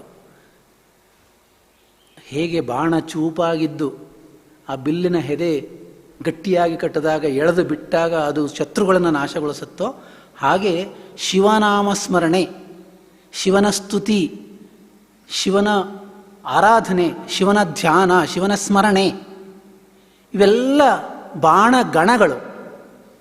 ಅಂತಹ ಬಾಣಗಳ ಸಮೂಹಗಳಿಂದ, ಅದು ನೂರಾರು ನಾಮಗಳು, ಸಹಸ್ರಾರು ನಾಮಗಳು, ಮಂತ್ರಗಳು, ನೂರಾರು ಮಂತ್ರಗಳು, ಮತ್ತು ವಿಧ ವಿಧವಾದ ಪೂಜೆ, ಧ್ಯಾನ, ಇವುಗಳೆಲ್ಲವೂ ಕೂಡ ಶಿವನಾಮ ಸ್ಮರಣೆ ಮಾಡುವುದಕ್ಕೆ ಇರತಕ್ಕಂತಹ ಸಾಧನಗಳು, ಬಾಣಗಳಂತೆ ಇರತಕ್ಕಂಥವುಗಳು. ಅವುಗಳಿಂದ ಅವನು ಯಾರನ್ನು ಗೆಲ್ತಾನೆ ಅಂತಂದರೆ ಕಿಲ್ ವಿಷರಪು ರಿಪೂನ್, ಪಾಪಗಳೆಂಬ ಶತ್ರುಗಳನ್ನು ಗೆಲ್ಲುತ್ತಾನೆ. ಪಾಪಗಳೆಂಬ ಶತ್ರುಗಳು ಅಂತಂದರೆ ಪಾಪ ಮಾಡೋದಕ್ಕೆ ಪ್ರಚೋದನೆ ಕೊಡ್ತಕ್ಕಂಥವುಗಳೆಲ್ಲವೂ ಕೂಡ ಶತ್ರುಗಳೇ. ನಾವು ಅರಿಷಡ್ವರ್ಗ ಅಂತ ನಮ್ಮ ಶರೀರದಲ್ಲಿರ್ತಕ್ಕಂತಹ ಕಾಮಕ್ರೋಧಾದಿಗಳು, ಅಥವಾ ನಮ್ಮ ವಕ್ರವಾಗಿರ್ತಕ್ಕಂತಹ ಸ್ವಭಾವ, ಚಂಚಲವಾಗಿರ್ತಕ್ಕಂತಹ ಸ್ವಭಾವ, ನಮ್ಮ ಈ ಚಂಚಲತೆಗೆ, ಮನಸ್ಸಿನ ಚಂಚಲತೆಗೆ ಪೂರಕವಾಗಿರ್ತಕ್ಕಂತಹ ಲೌಕಿಕವಾಗಿರುವ ಎಲ್ಲ ವಿಷಯಗಳು, ಅವೆಲ್ಲವೂ ಕೂಡ ನಮ್ಮ ವೈರಿಗಳೇ. ಆ ಎಲ್ಲ ವೈರಿಗಳನ್ನು ಕಿಲ್ಬಿಷ ರಿಪೂನ್ ನಿರ್ಜಿತ್ಯ, ಸೋಲಿಸಿ ಅಂದರೆ ಸಾಯಿಸಿ, ಅಂದರೆ ಅವುಗಳನ್ನು ಗೆದ್ದು ಅವನು ವಿಜಯೀಭವತಿ, ವಿಜಯಿಯಾಗಿ ಸಾನಂದಂ ರಾಜ್ಯಲಕ್ಷ್ಮೀಂ ಆವಹತಿ, ಅತ್ಯಂತ ಆನಂದ ಸ್ವರೂಪವಾಗಿರತಕ್ಕಂತಹ ಆ ಭಗವಂತನ ಲಕ್ಷ್ಮಿ ಅಂದರೆ ಸಾಯುಜ್ಯ, ಭಗವಂತನ ಪಾದಕಮಲಗಳೇ ಅದ್ವಿತೀಯವಾಗಿರ್ತಕ್ಕಂಥ ಶ್ರೇಷ್ಠವಾದ ಸಂಪತ್ತು. ಅದನ್ನು ಹೊಂದುತ್ತಾನೆ, ಸಾಯುಜ್ಯವನ್ನು ಹೊಂದುತ್ತಾನೆ. ಅಲ್ಲಿಗೆ ಶಿವಧ್ಯಾನಗಳು ಅಥವಾ ಶಿವಸ್ಮರಣೆ ಅನ್ನತಕ್ಕಂಥದ್ದು ಬಾಣಗಳು, ಭಕ್ತಿ ಅನ್ನತಕ್ಕಂಥದ್ದು ಹಗ್ಗ, ಭಾವ ಎನ್ನುವಂಥದ್ದು ಬಿಲ್ಲು. ಅವುಗಳಿಂದ ಈ ಪಾಪಗಳೆಂಬ ಶತ್ರುಗಳನ್ನು ಗೆದ್ದು ಅವನು ಭಕ್ತನಾದವನು ಶಾಶ್ವತವಾದ ಪದವಿಯನ್ನು ಪಡೆಯುತ್ತಾನೆ ಎಂಬುದಾಗಿ ಈ ಭಗವತ್ಪಾದರು ಅತ್ಯಂತ ಸೊಗಸಾಗಿ, ಚೆನ್ನಾಗಿ ಮತ್ತು ಸುಂದರವಾಗಿ ಇಲ್ಲಿ ಭಕ್ತನ ಭಕ್ತಿಯ ಮತ್ತು ಶಿವನಾಮ ಸ್ಮರಣೆಯ ಶಿವಧ್ಯಾನದ ಮಹತ್ವವನ್ನು ಹೇಳಿದ್ದಾರೆ. ಮತ್ತು ನಾವು ಆ ಶಿವನ ಧ್ಯಾನವನ್ನು ಮಾಡ್ತಾ ಮಾಡ್ತಾ ನಮ್ಮ ಮನಸ್ಸಿನಲ್ಲಿ ಎಂತಹ ಬದಲಾವಣೆಯನ್ನು ತಂದ್ಕೋಬೇಕು. ನಮ್ಮಲ್ಲಿಯೇ ಇರತಕ್ಕಂತಹ ಶತ್ರುಗಳನ್ನು ಕ್ರಮವಾಗಿ ನಾಶ ಮಾಡ್ತಾ ಮಾಡ್ತಾ ಮಾಡ್ತಾ ನಾವು ಜಿತೇಂದ್ರಿಯರಾಗಬೇಕು. ಹಾಗಿದ್ದಾಗ ನಮಗೆ ಪರಮ ಸಾಯುಜ್ಯ ಪ್ರಾಪ್ತಿಗೆ ಅನುಕೂಲವಾಗುತ್ತೆ. ಅದಿಲ್ಲದೆ ಹೋದರೆ ಒಂದು ಕಡೆಗೆ ಭಕ್ತಿಯನ್ನು ತೋರಿಕೆಯ ಭಕ್ತಿಯನ್ನು ಪ್ರದರ್ಶನ ಮಾಡ್ತಾ ಇರೋದು, ಇನ್ನೊಂದು ಕಡೆಗೆ ನಮ್ಮೆಲ್ಲ ದುರ್ಗುಣಗಳನ್ನು ಹಾಗೇ ಇಟ್ಕೊಳ್ಳೋದು ಅಂತಾದರೆ ಆಗ ಅದು ಭಕ್ತಿ ಅಲ್ಲ ಅನ್ನೋದನ್ನು ಭಗವತ್ಪಾದರು ಸೂಕ್ಷ್ಮವಾಗಿ ಇಲ್ಲಿ ತಿಳಿಸ್ತಾರೆ. ಅಲ್ಲಿ ಸುಸ್ಥಿರ ರಾಜಲಕ್ಷ್ಮೀ ಅಂತ, ಅದಕ್ಕೆ ವ್ಯಾಖ್ಯಾನಕಾರರು ಲಕ್ಷ್ಮೀ ಅಂದರೆ ಸಾಯುಜ್ಯ ಅಂತ, ಶಿವನ ಸಾಯುಜ್ಯವನ್ನು ಪಡಿತಾರೆ ಅಂತ. ಸಾಯುಜ್ಯ, ಸಾರೋಪ್ಯ ಅನ್ನತಕ್ಕಂತಹ ಒಂದು 4 ವಿಧವಾದ ಮೋಕ್ಷವನ್ನು ಹಿಂದೆ ನಾವು ನೋಡಿದ್ದೇವೆ. 28ನೇ ಶ್ಲೋಕದಲ್ಲಿ ಸಾರೂಪ್ಯಂ ತವ ಪೂಜನೆ ಶಿವಮಹಾದೇವೇತಿ ಸಂಕೀರ್ತನೆ ಸಾಮೀಪ್ಯಂ ಸಾಲೋಕ್ಯಂ ಸಾಯುಜ್ಯಂ ಮಮ ಸಿದ್ಧಮತ್ರ ಭವತಿ ಸ್ವಾಮಿನ್ ಕೃತಾರ್ಥೋಸ್ಮ್ಯಹಂ ಅಂತ ಆ ಶ್ಲೋಕದಲ್ಲಿ ಚರಾಚರಾತ್ಮಕ ತನುಧ್ಯಾನೆ ಭವಾನೀಪತೆ ಸಾಯುಜ್ಯಂ, ಅವನ ಸಾಯುಜ್ಯವನ್ನು. ಈ ಸಾಯುಜ್ಯ ಭಕ್ತಿ ಅಂದರೆ ಏನು? 4 ವಿಧವಾದ ಮೋಕ್ಷ ಅಥವಾ ಆ ಸ್ಥಾನ, ಆ ಪದವಿ ಅದು ಎಂಥದ್ದು ಅಂತ ಶಿವಪುರಾಣದಲ್ಲಿ ಆರಂಭದಲ್ಲಿ ಬಂಧಮೋಕ್ಷ ಸ್ವರೂಪಂ ಹಿ ಬ್ರೂಹಿ ಸರ್ವಾರ್ಥ ವಿತ್ತಮ ಅಂತ ಆರಂಭದಲ್ಲಿ ಒಂದು ಕಡೆಗೆ ಈ ಬಂಧಮೋಕ್ಷ ಸ್ವರೂಪವನ್ನು ಶಿವಪುರಾಣದಲ್ಲಿ ಹೇಳಿದೆ. ಅದು ಈ ಶ್ಲೋಕದಲ್ಲಿ ಹೇಳಿರ್ತಕ್ಕಂಥ ಶಿವಧ್ಯಾನ, ಹಿಂದಿನ ಶ್ಲೋಕದಲ್ಲಿ, ಅದಕ್ಕೂ ಹಿಂದಿನ ಶ್ಲೋಕದಲ್ಲಿ ಹೇಳಿರ್ತಕ್ಕಂಥ ಶಿವಧ್ಯಾನ, ಅದರ ಮಹಿಮೆಯನ್ನು ನೋಡಿದ್ವಿ. ಅದನ್ನೇ ಶಿವಪೂಜನೆಯಿಂದ ಈ ಚತುರ್ವಿಧ ಸಾಯುಜ್ಯ ಅಥವಾ ಚತುರ್ವಿಧ ಮೋಕ್ಷ ಸಿಗತ್ತೆ ಅನ್ನೋದನ್ನು ಇಲ್ಲಿ ಶಿವಪುರಾಣದಲ್ಲಿ ಸ್ಪಷ್ಟವಾಗಿ ಹೇಳಿದೆ. ಅವರು ಬಂಧ ಮತ್ತು ಮೋಕ್ಷ ಎರಡನ್ನೂ ಹೇಳ್ತಾರೆ. ಬಂಧ ಹೇಗಾಗತ್ತೆ, ಅದರಿಂದ ಬಿಡುಗಡೆ ಹೇಗಾಗತ್ತೆ ಅಂತ. ಬಿಡುಗಡೆ ಹೇಗಾಗತ್ತೆ ಅನ್ನೋದಕ್ಕೆ ನೇರವಾಗಿ ಶಿವಪ್ರಸಾದಾತ್ ಅಂತಲೇ ಹೇಳಿದ್ದಾರೆ, ಶಿವನ ಪೂಜೆಯಿಂದಲೇ ಅಂತಲೇ ಹೇಳಿದ್ದಾರೆ. ಇಲ್ಲಿ ಋಷಿಗಳು ಕೇಳ್ತಾರೆ ಬಂಧ ಮೋಕ್ಷ ಸ್ವರೂಪವನ್ನು ಹೇಳಬೇಕು ಅಂತ ಕೇಳಿದಾಗ ಸೂತ ಪುರಾಣಿಕರು ಅದಕ್ಕೆ ಹೇಳ್ತಾರೆ, ಬಂಧಂ ಮೋಕ್ಷಂ ತಥೋಪಾಯಂ ವಕ್ಷ್ಯೇ ಅಹಂ ಶೃಣುತ ಆದರಾತ್ ಪ್ರಕೃತ್ಯಾದೃಷ್ಟಬಂಧೇನ ಪ್ರಕೃತ್ಯಾದ್ಯಷ್ಟಬಂಧೇನ ಬದ್ಧ ಜೀವ ಸಹ ಉಚ್ಯತೆ. ಪ್ರಕೃತಿಯೇ ಮೊದಲಾದ 8ರಿಂದ ಬಂಧಿಸಲ್ಪಟ್ಟಿರ್ತಾನೆ ಈ ಜೀವಿ. ಪ್ರಕೃತ್ಯಾದ್ಯಷ್ಟಬಂಧೇನ ನಿರ್ಮುಕ್ತ ಮುಕ್ತ ಉಚ್ಯತೆ. ಪ್ರಕೃತಿಯೇ ಮೊದಲಾದ ಅಷ್ಟಬಂಧನದಿಂದ ಬಿಡುಗಡೆ ಹೊಂದಿದವನು ಮುಕ್ತನಾಗ್ತಾನೆ. ಪ್ರಕೃತ್ಯಾದ್ಯ ಅಷ್ಟ ಬಂಧನದಿಂದ ಬಂಧಿತನಾಗಿರ್ತಕ್ಕಂಥವನು ಬದ್ಧನಾಗ್ತಾನೆ, ಅದರಿಂದ ಮುಕ್ತನಾದವನು ಮುಕ್ತನಾಗ್ತಾನೆ. ಪ್ರಕೃತ್ಯಾದಿ ವಶೀಕಾರ ಮೋಕ್ಷ ಇತ್ಯುಚ್ಯತೆ ಸ್ವತಃ. ಆ ಪ್ರಕೃತ್ಯಾದಿಗಳನ್ನು ಒಂದೊಂದೇ ಗೆದ್ಕೊಂಡು ಬರ್ತಕ್ಕಂಥದ್ದು. ವಶೀಕರಣ ಅಂದರೆ ಗೆಲ್ಲೋದು ಅಂದರ್ಥ. ಅಂದರೆ ಅದನ್ನು ಒಂದೊಂದನ್ನು ನಾವು ಬಿಡೋದು, ಬಿಟ್ಟು ಅದನ್ನು ಗೆದ್ದು ಬರ್ತಾ ಇದ್ದರೆ ಅದನ್ನೇ ಮೋಕ್ಷ ಇತ್ಯುಚ್ಯತೆ, ಅದನ್ನೇ ಮೋಕ್ಷ ಎಂಬುದಾಗಿ ಕರೀತಾರೆ. ಇಲ್ಲಿ ಕಿಲ್ಬಿಷ ರಿಪೂನ್ ನಿರ್ಜಿತ್ಯ ವಿಜಯೀ ಭವತಿ ಸುಧೀಂದ್ರ, ಅದನ್ನೇ ಇಲ್ಲಿ ಆ ಪ್ರಕೃತ್ಯಾದಿ ಅಷ್ಟ ಭಾವನೆಗಳನ್ನು ಅಥವಾ ಆ ಸ್ವಭಾವವನ್ನು ಗೆದ್ದರೆ ಅವನು ಮುಕ್ತನಾಗ್ತಾನೆ. ಬದ್ಧಜೀವಸ್ತು ನಿರ್ಮುಕ್ತ ಮುಕ್ತಜೀವ ಸಹ ಕಥ್ಯತೆ. ಇನ್ನು ಅದರಿಂದ ಬಂಧಿಸಲ್ಪಟ್ಟಿರ್ತಕ್ಕಂಥವನು ಮುಕ್ತನಾಗ್ತಾನೆ, ಅದರಿಂದ ಬಿಡುಗಡೆ ಹೊಂದಿದವನು ಮುಕ್ತಜೀವ ಅಂತ ಹೇಳಿಸ್ಕೊತಾನೆ. ಪ್ರಕೃತ್ಯಗ್ರೇ ತಥೋ ಬುದ್ಧಿ ಅಹಂಕಾರ ಗುಣಾತ್ಮಕ. ಅದ್ಯಾವ್ಯಾವುದು ಅಂತಂದರೆ, ಒಂದು ಪ್ರಕೃತಿ ಮಾಯೆ, ಇನ್ನೊಂದು ಬುದ್ಧಿ, ಮತ್ತೊಂದು ಅಹಂಕಾರ, ಮೂರು. ಮತ್ತೆ ಪಂಚತನ್ಮಾತ್ರಂ ಇತ್ಯೇತತ್ ಪ್ರಕೃತ್ಯಾದ್ಯಷ್ಟಕಂ ವಿದುಹು. ಮತ್ತು ಪಂಚತನ್ಮಾತ್ರೆಗಳು, ಪಂಚಭೂತಗಳ ತನ್ಮಾತ್ರೆ ಒಟ್ಟಿಗೆ 8. ಈ 8ರಿಂದ ಬಂಧಿಸಲ್ಪಟ್ಟಿರ್ತಕ್ಕಂಥವನು ಬದ್ಧನಾಗ್ತಾನೆ. ಈ 8ರಿಂದ ಬಿಡುಗಡೆ ಹೊಂದಿದವನು, ಅದನ್ನು ಗೆದ್ದವನು ಮುಕ್ತನಾಗ್ತಾನೆ ಅಂತ ಆರಂಭದಲ್ಲಿ ಬಂಧನ ಮತ್ತು ಮುಕ್ತಿ ಅದರ ಬಗ್ಗೆ ಹೇಳಿದರು. ಶರೀರಂ ತ್ರಿವಿಧಂ ಜ್ಞೇಯಂ ಸ್ಥೂಲಂ ಸೂಕ್ಷ್ಮಂ. ಅದಕ್ಕಿಂತ ಹಿಂದೆ ಇನ್ನೊಂದು ಶ್ಲೋಕ ಇದೆ. ಪ್ರಕೃತ್ಯಾದ್ಯಷ್ಟಜಃ ದೇಹ ದೇಹಜಂ ಕರ್ಮ ಉಚ್ಯತೆ. ಈ ಅಷ್ಟ ಪ್ರಕೃತಿಗಳಿಂದ ಉಂಟಾಗಿರ್ತಕ್ಕಂಥ ಅಥವಾ ಪ್ರಕೃತಿಗಳಿಂದ ಕೂಡಿರ್ತಕ್ಕಂತಹ ಈ ದೇಹವನ್ನು, ಈ ದೇಹದಿಂದ ಮಾಡತಕ್ಕಂತಹ ಎಲ್ಲ ಕರ್ಮ ದೇಹಜಂ ಕರ್ಮ ಉಚ್ಯತೆ. ಪುನಶ್ಚ ಕರ್ಮಜಃ ದೇಹಿ ಜನ್ಮ ಕರ್ಮ ಪುನಃ ಪುನಃ. ಅವನು ಈ ಅಷ್ಟ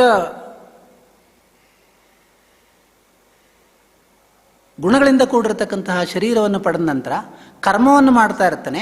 ಅವನು ಎಲ್ಲಿವರೆಗೆ ಈ 8 ಗೆಲ್ಲೋದಿಲ್ವೋ ಅಲ್ಲಿವರೆಗೆ ಪುನಃ ಪುನಃ ಆ ದೇಹವನ್ನು ಪಡಿತಾನೆ. ದೇಹದ ಮೂಲಕವಾಗಿ ಇದೆಲ್ಲ ಕರ್ಮಗಳನ್ನು ಮಾಡ್ತಾ ಬರ್ತಾ ಹೋಗ್ತಾನೆ. ಶರೀರಂ ತ್ರಿವಿಧಂ ಜ್ಞೇಯಂ ಸ್ಥೂಲಂ ಸೂಕ್ಷ್ಮಂ ಚ ಕಾರಣಂ. ಸ್ಥೂಲಂ ವ್ಯಾಪಾರದಂ ಪ್ರೋಕ್ತಂ, ಸೂಕ್ಷ್ಮಂ ಇಂದ್ರಿಯ ಭೋಗದಂ. ಈ ಸ್ಥೂಲ ಶರೀರ ಅಂತಂದರೆ ಇದು ಬಾಹ್ಯವಾಗಿ ಮಾಡ್ತಕ್ಕಂತಹ ಎಲ್ಲ ಕ್ರಿಯೆ, ಅದು ವ್ಯಾಪಾರದಂ, ಬಾಹ್ಯ ಕ್ರಿಯೆಯನ್ನೆಲ್ಲ ಮಾಡ್ತಕ್ಕಂಥದ್ದು ಶರೀರ. ಸೂಕ್ಷ್ಮನ್ ಅಂತಂದರೆ ಇಂದ್ರಿಯ ಭೋಗದಂ, ಇಂದ್ರಿಯಗಳಿಂದ ಭೋಗಿಸ್ತಕ್ಕಂತಹ ಶರೀರ ಸೂಕ್ಷ್ಮ ಶರೀರ. ಕಾರಣಂತೂ ಆತ್ಮಭೋಗಾರ್ಥಂ ಜೀವಕರ್ಮಾನುರೂಪತಃ. ಆ ಜೀವಿಗಳಿಗೆ ಅವರವರ ಕರ್ಮಗನುಗುಣವಾಗಿ ಆ ಕಾರಣ ಶರೀರ ಅದು ಆತ್ಮಭೋಗಾರ್ಥಂ ಅಂತ 3 ಶರೀರದ ವರ್ಣನೆಯನ್ನು ಮಾಡಿದ ನಂತರ ಸುಖಂ ದುಃಖಂ ಪುಣ್ಯ ಪಾಪೈ ಕರ್ಮಭಿ ಫಲಮಶ್ನುತೆ. ಅವನು ಸುಖ ದುಃಖಗಳನ್ನು ಹೇಗೆ ಅನುಭವಿಸ್ತಾನೆ ಅಂತಂದರೆ, ಅವನು ಪುಣ್ಯ ಪಾಪೈ ಕರ್ಮಭಿ, ತಾನು ಮಾಡತಕ್ಕಂತಹ ಪುಣ್ಯ ಪಾಪಗಳ ಎಂಬ ಕರ್ಮದ ಫಲರೂಪವಾಗಿ ಸುಖ ದುಃಖಗಳನ್ನು ಅನುಭವಿಸ್ತಾನೆ. ಪುಣ್ಯ ಮಾಡಿದರೆ ಸ್ವಲ್ಪ ಸುಖ,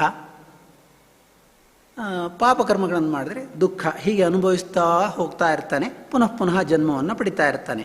ತಸ್ಮಾದ್ಧಿ ಕರ್ಮರಜ್ವಾಹಿ ಬದ್ಧ ಜೀವ ಪುನಃ ಪುನಃ.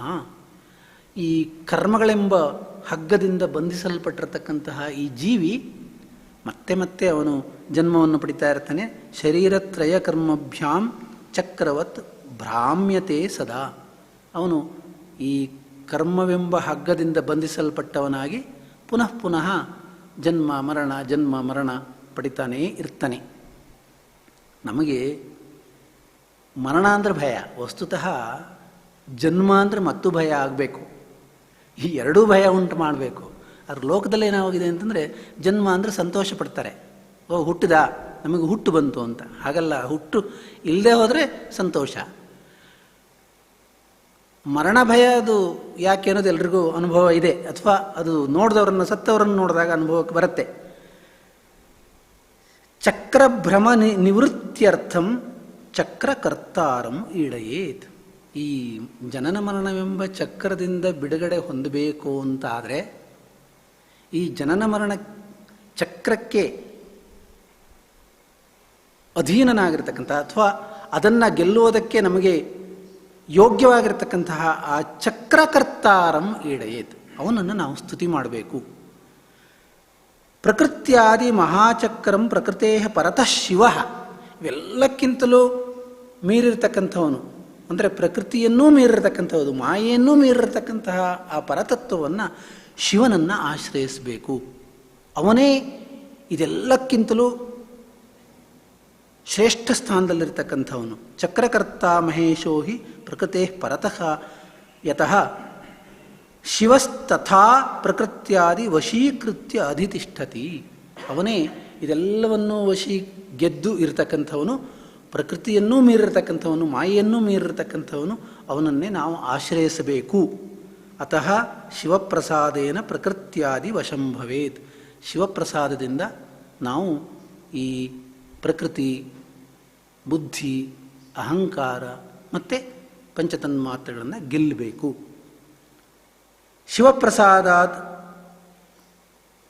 ಶಿವಪ್ರಸಾದ ಲಾಭಾರ್ಥಂ ಶಿವಮೇವ ಪ್ರಪೂಜೆಯೇತ್.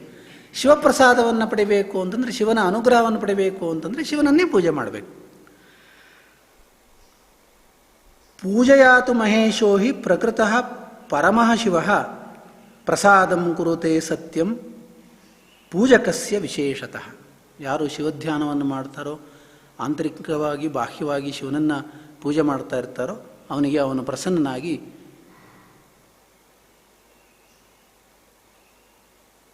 ಪ್ರಸಾದಂ ಕುರುತೆ, ಅವರಿಗೆ ಕೇಳಿದ್ದನ್ನು ಕೊಡ್ತಾನೆ. ಶಿವಪ್ರಸಾದಾತ್ ಕರ್ಮಾದ್ಯಂ ಕ್ರಮೇಣ ಸೋವಶಂಭವೇತ್. ಶಿವಪ್ರಸಾದದಿಂದ ಈ ಎಲ್ಲ ಕರ್ಮಾದಿಗಳು ಕ್ರಮವಾಗಿ ವಶವಾಗ್ತಾ ಬರ್ತಾ ಹೋಗುತ್ತವೆ. ಕರ್ಮಾರಭ್ಯ ಪ್ರಕೃತ್ಯಂತಂ ಯದಾ ಸರ್ವಂ ವಶಂಭವೇತ್. ಕರ್ಮದಿಂದ ಆರಂಭಿಸಿ ಪ್ರಕೃತಿಯವರೆಗೆ ಯಾವಾಗ ಎಲ್ಲವೂ ವಶವಾಗುತ್ತೋ ತದಾ ಮುಕ್ತಃ ಇತಿ ಪ್ರೋಕ್ತಃ ಸ್ವಾತ್ಮಾರಾಮೋ ವಿರಾಜತೆ. ಆಗ ಅವನು ಮುಕ್ತನಾಗಿ ಸ್ವಾತ್ಮಾರಾಮಿ ಅಂದರೆ ಅವನು ಆ ಪೂರ್ಣವಾಗಿ ಭಗವಂತನ ಸ್ವರೂಪವನ್ನು ಪಡೆದು ಅವನು ಅಲ್ಲಿ ನೆಲೆ ನಿಲ್ತಾನೆ. ಪ್ರಸಾದಾತ್ ಪರಮೇಶಸ್ಯ ಕರ್ಮದೇಹೋ ಯದಾ ವಶಃ ತದಾ ವೈ ಶಿವಲೋಕೇತು ವಾಸಃ ಸಾಲೋಕ್ಯಮುಚ್ಯತೆ. ಅವನು ಶಿವಧ್ಯಾನ ಮಾಡ್ತಾ ಮಾಡ್ತಾ ತನ್ನ ಪಂಚತನ್ಮಾತ್ರೆಗಳಿಂದ ಉಂಟಾಗಿರ್ತಕ್ಕಂಥ ಈ ಶರೀರವನ್ನು ಯಾವಾಗ ಬಿಡ್ತಾನೆಯೋ, ಅವನಿಗೆ ಮತ್ತೆ ಜನ್ಮ ಅಂತಿರೋದಿಲ್ವೋ, ಆಗ ಅವನು ಕರ್ಮದೇಹ ಯದಾ ವಶಃ, ಯಾವಾಗ ಕರ್ಮಕ್ಕೆ ಅನುಗುಣವಾಗಿರ್ತಕ್ಕಂತಹ ದೇಹ ಮತ್ತೆ ಸಿಗೋದಿಲ್ವೋ, ಅಂದರೆ ಅದು ಹೊರಟೋಯ್ತೋ, ಆಗ ಅವನು ಶಿವಲೋಕದಲ್ಲಿ ಸಾಯುಜ್ಯ ಎಂಬ ಮುಕ್ತಿಯನ್ನು ಪಡಿತಾನೆ. ಸಾಮೀಪ್ಯಂ ಯಾಂತಿ ಸಾಂಬಸ್ಯ ತನ್ಮಾತ್ರೆ ಚ ವಶಂಗತಃ. ಆ ಪಂಚತನ್ಮಾತ್ರೆಗಳನ್ನು ವಶಕ್ಕೆ ತೆಗೆದುಕೊಂಡಾಗ ಅಲ್ಲಿ ಆ ಸಾಂಬನ ಸಾಮೀಪ್ಯವನ್ನು ಪಡಿತಾನೆ. ಇದು ಸಾಮೀಪ್ಯ ಮುಕ್ತಿ. ತದಾತು ಶಿವಸಾಯುಜ್ಯಂ ಆಯುಧಾದ್ಯೈ ಕ್ರಿಯಾದಿಭಿ ಮಹಾಪ್ರಸಾದ ಲಾಭೇ ಚ ಬುದ್ಧಿಶ್ಚಾಪಿ ವಶಾ ಭವೇತ್. ಆಮೇಲೆ ಕ್ರಮವಾಗಿ ಅವನು ಬುದ್ಧಿಯನ್ನು ವಶಕ್ಕೆ ತೆಗೆದುಕೊತಾನೆ. ತದನಂತರ ಅಹಂಕಾರವನ್ನು ವಶಕ್ಕೆ ತೆಗೆದುಕೋಬೇಕು. ಇದೆಲ್ಲ ಒಂದೊಂದಾಗಿ ಅವನು ವಶಕ್ಕೆ ತೆಗೆದುಕೊಂಡು ಅದನ್ನೆಲ್ಲ ಗೆದ್ದ ನಂತರ ಕೊನೆಗೆ ಅವನು ಪ್ರಕೃತಿ ವಶಮೇಷ್ಯತಿ. ಕ್ರಮವಾಗಿ ಹಾಗೇ ಅವನು ಶಿವಧ್ಯಾನ ಮಾಡ್ತಾ ಮಾಡ್ತಾ ಆ ಶಿವನ ಪರಮಾನುಗ್ರಹದಿಂದ ಅವನಿಗೆ ಆ ಪ್ರಕೃತಿಯನ್ನೂ ಕೂಡ ಮಾಯೆಯನ್ನೂ ಕೂಡ ಗೆಲ್ಲುವ ಸಾಮರ್ಥ್ಯ ಬರುತ್ತಂತೆ. ಅದನ್ನು ಯಾವಾಗ ಅವನು ಗೆಲ್ಲುತ್ತಾನೆಯೋ ಆಗ ಶಿವಸ್ಯ ಮಾನಸೈಶ್ವರ್ಯಂ ತದಾ ಅಯತ್ನಂ ಭವಿಷ್ಯತಿ ಸಾರ್ವಜ್ಞಾದ್ಯಂ ಶಿವೈಶ್ವರ್ಯಂ ಲಬ್ಧ್ವಾ ಸ್ವಾತ್ಮನಿ ರಾಜತೆ. ಅದು ಅತ್ಯಂತ ಶ್ರೇಷ್ಠವಾಗಿರ್ತಕ್ಕಂತಹ ಶಿವ ಸಾಯುಜ್ಯ ರೂಪವಾಗಿರ್ತಕ್ಕಂತಹ ಮೋಕ್ಷ. ಅದು ಹೇಗಿರುತ್ತೆ ಅಂತಂದರೆ ಸಾರ್ವಜ್ಞಾದ್ಯಂ, ಸರ್ವಜ್ಞ ಸ್ವರೂಪವಾಗಿರ್ತಕ್ಕಂಥದ್ದು, ಅಂದರೆ ಜ್ಞಾನಸ್ವರೂಪವಾಗಿರ್ತಕ್ಕಂಥದ್ದು. ಆ ಜ್ಞಾನಸ್ವರೂಪವಾಗಿರ್ತಕ್ಕಂತಹ ಶಿವೈಶ್ವರ್ಯವನ್ನು ಅವನು ಪಡೆದು ಅಲ್ಲಿ ರಾಜತೆ, ಸ್ವಾತ್ಮನಿ ರಾಜತೆ, ಅವನು ಅಲ್ಲಿ ಶೋಭಾಯಮಾನವಾಗಿ ಕಾಣಿಸ್ತಾನೆ. ತತ್ಸಾಯುಜ್ಯಂ ಇತಿ ಪ್ರಾಹು ವೇದಾಗಮ ಪರಾಯಣ. ಇದನ್ನೇ ಸಾಯುಜ್ಯ ಮುಕ್ತಿ ಎಂಬುದಾಗಿ ವೇದದಲ್ಲಿ ತಿಳಿಸಿದೆ. ಏವಂ ಕ್ರಮೇಣ ಮುಕ್ತಿ ಸ್ಯಾತ್ ಲಿಂಗಾದೌ ಪೂಜೆಯ ಸ್ವತಃ ಅತಃ ಶಿವಪ್ರಸಾದಾರ್ಥಂ ಕ್ರಿಯಾದ್ಯೈ ಪೂಜೆಯೇತ್ ಶಿವಂ. ಶಿವನ ಪ್ರಸಾದವನ್ನು ಪಡ್ಕೊಳ್ಳೋದಕ್ಕೆ ಶಿವನ ಪೂಜೆಯಿಂದ ಸಾರೂಪ್ಯ ಇವೆಲ್ಲವನ್ನೂ ಒಂದೊಂದಾಗಿ ಕ್ರಮಮುಕ್ತಿಯನ್ನು ಪಡೆಯಬೇಕು. ಅದಕ್ಕೆ ಮುಖ್ಯವಾಗಿರ್ತಕ್ಕಂಥದ್ದು ಶಿವಪೂಜೆ, ಶಿವಧ್ಯಾನ. ಅದು ಹೇಗಿರಬೇಕು? ಶಿವಕ್ರಿಯಾ, ಶಿವತಪಃ, ಶಿವಮಂತ್ರ ಜಪ ಸದಾ. ಅದು ಮೂರಿರಬೇಕು. ಅವನು ಏನೇ ಕರ್ಮಗಳನ್ನು ಮಾಡಿದರೂ ಕೂಡ ಕೃಷ್ಣಾರ್ಪಣ ಬುದ್ಧಿಯಿಂದ, ಶಿವಾರ್ಪಣ ಬುದ್ಧಿಯಿಂದ ಅವನು ಮಾಡ್ತಾ ಹೋಗಬೇಕು. ಅದು ಶಿವಕ್ರಿಯಾ. ಶಿವನನ್ನು ತೃಪ್ತಿಗೊಳಿಸೋದಕ್ಕೆ ಅಥವಾ ತನ್ನ ಚಿತ್ತಶುದ್ಧಿಗಾಗಿ ಸತ್ಕರ್ಮಗಳನ್ನೇ ಮಾಡ್ತಾ ಬರಬೇಕು. ಶಿವತಪಃ, ಶಿವನನ್ನು ಕುರಿತೇ ತಪಸ್ಸು ಮಾಡ್ತಕ್ಕಂಥದ್ದು. ಶಿವಮಂತ್ರ ಜಪ, ಧ್ಯಾನವೂ ಕೂಡ ಶಿವಮಂತ್ರವನ್ನೇ ಜಪ ಮಾಡ್ತಾ ಹೋಗಬೇಕು. ಶಿವಜ್ಞಾನಂ ಶಿವಧ್ಯಾನಂ ಉತ್ತರೋತ್ತರಂ ಅಭ್ಯಸೇತ್. ಕ್ರಮವಾಗಿ ಉತ್ತರೋತ್ತರವಾಗಿ ಶಿವಕ್ರಿಯೆ, ಶಿವತಪಸ್ಸು, ಶಿವಮಂತ್ರ ಜಪ, ನಂತರ ಶಿವಜ್ಞಾನ ಮತ್ತು ಶಿವಧ್ಯಾನ, ಹೀಗೆ ಮಾಡ್ತಾ ಮಾಡ್ತಾ ಉತ್ತರೋತ್ತರವಾಗಿ ಅದನ್ನು ಅನುಸಂಧಾನ ಮಾಡ್ತಾ ಮಾಡ್ತಾ ಹೋಗಬೇಕು. ಅದು ಹೇಗಿರಬೇಕು ಅಂದರೆ ಆಮುಕ್ತೇ ಆಮೃತೇ ಕಾಲಂ ನೇದ್ವೈ ಶಿವಚಿಂತೆಯ. ಮುಕ್ತಿ ಪರ್ಯಂತ ಮತ್ತು ಮರಣ ಪರ್ಯಂತ ಆಮೃತೇ ಆಮುಕ್ತೇ ಕಾಲಂ, ಅಲ್ಲಿವರೆಗೂ ಕೂಡ ನಮಗೇನಾಗತ್ತೆ ಅಂದರೆ ಲೋಕದಲ್ಲಿ ಒಂದು ಸಲ ನಾವು ಶ್ರದ್ಧಾಭಕ್ತಿಯಿಂದ ಶಿವನ ಧ್ಯಾನವನ್ನು ಮಾಡ್ತಾ ಇರೋ ಸಂದರ್ಭದಲ್ಲಿ ಎಲ್ಲೋ ಅಪರೂಪಕ್ಕೆ ಕಣ್ಣೀರು ಬರುತ್ತೆ, ಅದೇ ಆನಂದ ಬಾಷ್ಪ ಅಂದ್ಕೊಂಡು ನಾವು ಇಡೀ ದಿವಸ ಆ ಧ್ಯಾನವನ್ನು ಬಿಟ್ಟು ಬೇರೆ ಲೋಕದಲ್ಲಿ ಆನಂದವಾಗಿರ್ತೇವೆ. ಇವತ್ತು ನಾನು ಶಿವಧ್ಯಾನ ಮಾಡ್ತಾ ಇರುವಾಗೆ ನನಗೆ ಆನಂದ ಬಾಷ್ಪ ಬಂತು, ಮೈಯೆಲ್ಲ ನಡುಕ್ತು, ಅಥವಾ ಇನ್ನೇನೋ ಆಯಿತು, ಹಾಗಾಯಿತು ಅಂತ ಲೋಕದಲ್ಲಿ ನಾವು ಕೇಳ್ತಾ ಇರ್ತೇವೆ. ಅದಲ್ವೇ ಅಲ್ಲ ಅಂತ. ಅದು ಆರಂಭ ಹೌದಲ್ವೋ ಏನು ಅಂತ ಗೊತ್ತಿಲ್ಲ. ನಮ್ಮಂಥ ಸಾಮಾನ್ಯ ಪಾಮರರಿಗೆ ಅದೆಲ್ಲ ಬೇರೆ ಕಾರಣ ಇರ್ಬೋದು. ನಾವು ಧ್ಯಾನ ಮಾಡ್ತಾ ಇರುವಾಗ ಹಾಗಾಗಿದೆ ಅಂತ ಅಂದ್ಕೊಂಡು ನಾವು, ಯಾಕೆಂದರೆ ನಮ್ಮ ಪ್ರಾರಬ್ಧ ಕರ್ಮ ಅಥವಾ ನಾವು ಮಾಡಿರ್ತಕ್ಕಂತಹ ಪಾಪ ಪುಣ್ಯಗಳ ಫಲ ಅದು ಎಷ್ಟರ ಮಟ್ಟಿಗೆ ನಮ್ಮನ್ನು ಅಂಟ್ಕೊಂಡಿರುತ್ತೆ ಅಂತಂದರೆ ಅದೇ ನಡಗಿಸತ್ತೆ. ಆ ಪಾಪದ ಫಲದ ಭಯವೇ ನಮ್ಮನ್ನು ನಡಗಿಸತ್ತೆ. ನಾವು ಅಂದ್ಕೊಂಡಿದ್ದು ಶಿವಧ್ಯಾನ ಮಾಡೋದ್ರಿಂದ ನನಗೆ ಒಂದು ರೀತಿಯ ಏನೋ ವಿಶೇಷ ಭಾವ ಬಂತು ಅಂತ. ಹಾಗಲ್ಲ ಅಂತ. ಅದಕ್ಕೆ ಆಮುಕ್ತೇ ಆಮೃತೇ ಕಾಲಂ, ಅಷ್ಟು ಕಾಲವೂ ಕೂಡ ನಯೇತ್ ವೈ ಶಿವಚಿಂತೆಯ, ನಮ್ಮ ಈ ಮನಸ್ಸಿನ ಸ್ಥಿತಿಯನ್ನು ಶಿವನ ಚಿಂತನೆ ಮಾಡ್ತಾ ಮಾಡ್ತಾ ಅಲ್ಲಿವರೆಗೆ ತೆಗೆದುಕೊಂಡು ಹೋಗಬೇಕು. ಹಾಗಾದಾಗ ನಮಗೆ ಕ್ರಮವಾಗಿ 4 ರೀತಿಯ ಮುಕ್ತಿ ಸಿಗತ್ತೆ, ನಮಗೆ ಕ್ರಮ ಮುಕ್ತಿ ಸಿಗತ್ತೆ ಎಂಬುದಾಗಿ ಈ ಸಾಯುಜ್ಯ ಅಥವಾ ಸಾನಂದ ರೂಪವಾಗಿರತಕ್ಕಂಥ ಸುಸ್ಥಿರ ರಾಜಲಕ್ಷ್ಮಿ ಪ್ರಾಪ್ತವಾಗೋದು ಹೀಗೆ ಅಂತ ಶಿವಪುರಾಣದಲ್ಲಿ ಹೇಳಿದ್ದಾರೆ. ಅದನ್ನೇ ಭಗವತ್ಪಾದರು ಒಂದು 3-4 ಶ್ಲೋಕದಲ್ಲಿ ಅಲ್ಲಲ್ಲಿ ಈ 4 ವಿಧವಾಗಿರ್ತಕ್ಕಂಥ ಮುಕ್ತಿಯನ್ನು, ಅದೇ ಭಾವವನ್ನು ಇಲ್ಲಿ ಅವರದೇ ಆಗಿರತಕ್ಕಂತಹ ವಿಶಿಷ್ಟವಾದ ಸುಂದರವಾದ ಪದಗಳಿಂದ ವರ್ಣನೆ ಮಾಡಿದ್ದಾರೆ. ಮುಂದಿನ ಶ್ಲೋಕ, ಧ್ಯಾನಾಂಜನೇನ ಸಮವೇಕ್ಷ್ಯ ತಮಃ ಪ್ರದೇಶಂ ಭಿತ್ವಾ ಮಹಾಬಲಿಭಿಃ ಈಶ್ವರ ನಾಮಮಂತ್ರೈಃ ದಿವ್ಯಾಶ್ರಿತಂ ಭುಜಗಭೂಷಣಮುದ್ವಹಂತಿ ಯೇ ಪಾದಪದ್ಮಮಿಹತೆ ಶಿವತೆ ಕೃತಾರ್ಥಾಃ. ಇದೊಂದು ಸುಂದರವಾದ ಶ್ಲೋಕ. ಇಲ್ಲೂ ಕೂಡ ಲೋಕದ ಒಂದು ಉದಾಹರಣೆಯನ್ನು ಇಟ್ಟುಕೊಂಡೇ ಭಗವತ್ಪಾದರು ನಮಗೆ ಆ ಶಿವಸಾಯುಜ್ಯವನ್ನು ಪಡೆಯತಕ್ಕಂತಹ ಮಾರ್ಗವನ್ನು ತಿಳಿಸ್ತಾರೆ. ಇಲ್ಲೆಲ್ಲ ಶಿವನ ಧ್ಯಾನಕ್ಕೆ ವಿಶೇಷವಾಗಿರ್ತಕ್ಕಂತಹ ಒತ್ತನ್ನು ಕೊಟ್ಟಿದ್ದಾರೆ. ಧ್ಯಾನಾಂಜನೇನ ಸಮವೇಕ್ಷ್ಯ ತಮಃ ಪ್ರದೇಶಂ ಭಿತ್ವಾ ಮಹಾಬಲಿಭಿಃ ಈಶ್ವರ ನಾಮ ಮಂತ್ರೈಃ.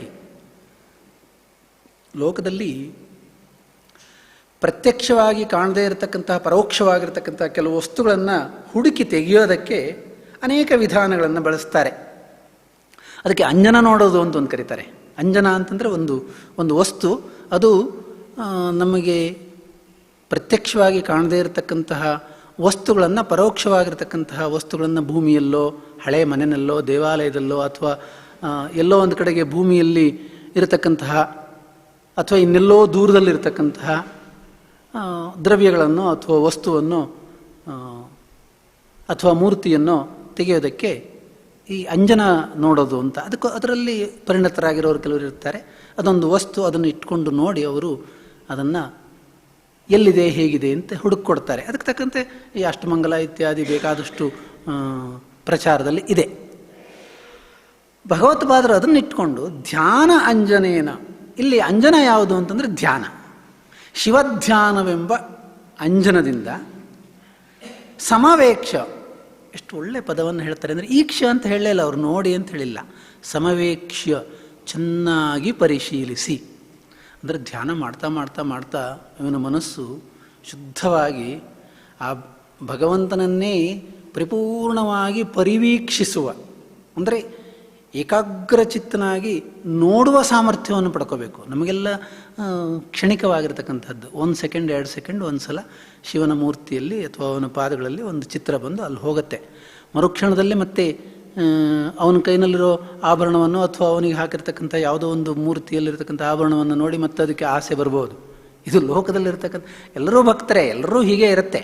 ಆದರೆ ಶಿವಧ್ಯಾನವನ್ನು ಮಾಡ್ತಾ ಮಾಡ್ತಾ ಸಮವೇಕ್ಷ್ಯ ಅತ್ಯಂತ ಸೂಕ್ಷ್ಮವಾಗಿ ಚಿತ್ತಶುದ್ಧನಾಗಿ ಕಾಣ್ತಾ ಕಾಣ್ತಾ ಹೋಗಬೇಕು. ಆಗ ತಮಃ ಪ್ರದೇಶಂ ಭಿತ್ವ, ಹಾಗೆ ಮಾಡ್ತಾ ಇರುವ ಸಂದರ್ಭದಲ್ಲಿ ತಮಃ ಪ್ರದೇಶ, ಕತ್ತಲೆಯ ಪ್ರದೇಶವನ್ನು ಭಿತ್ವ.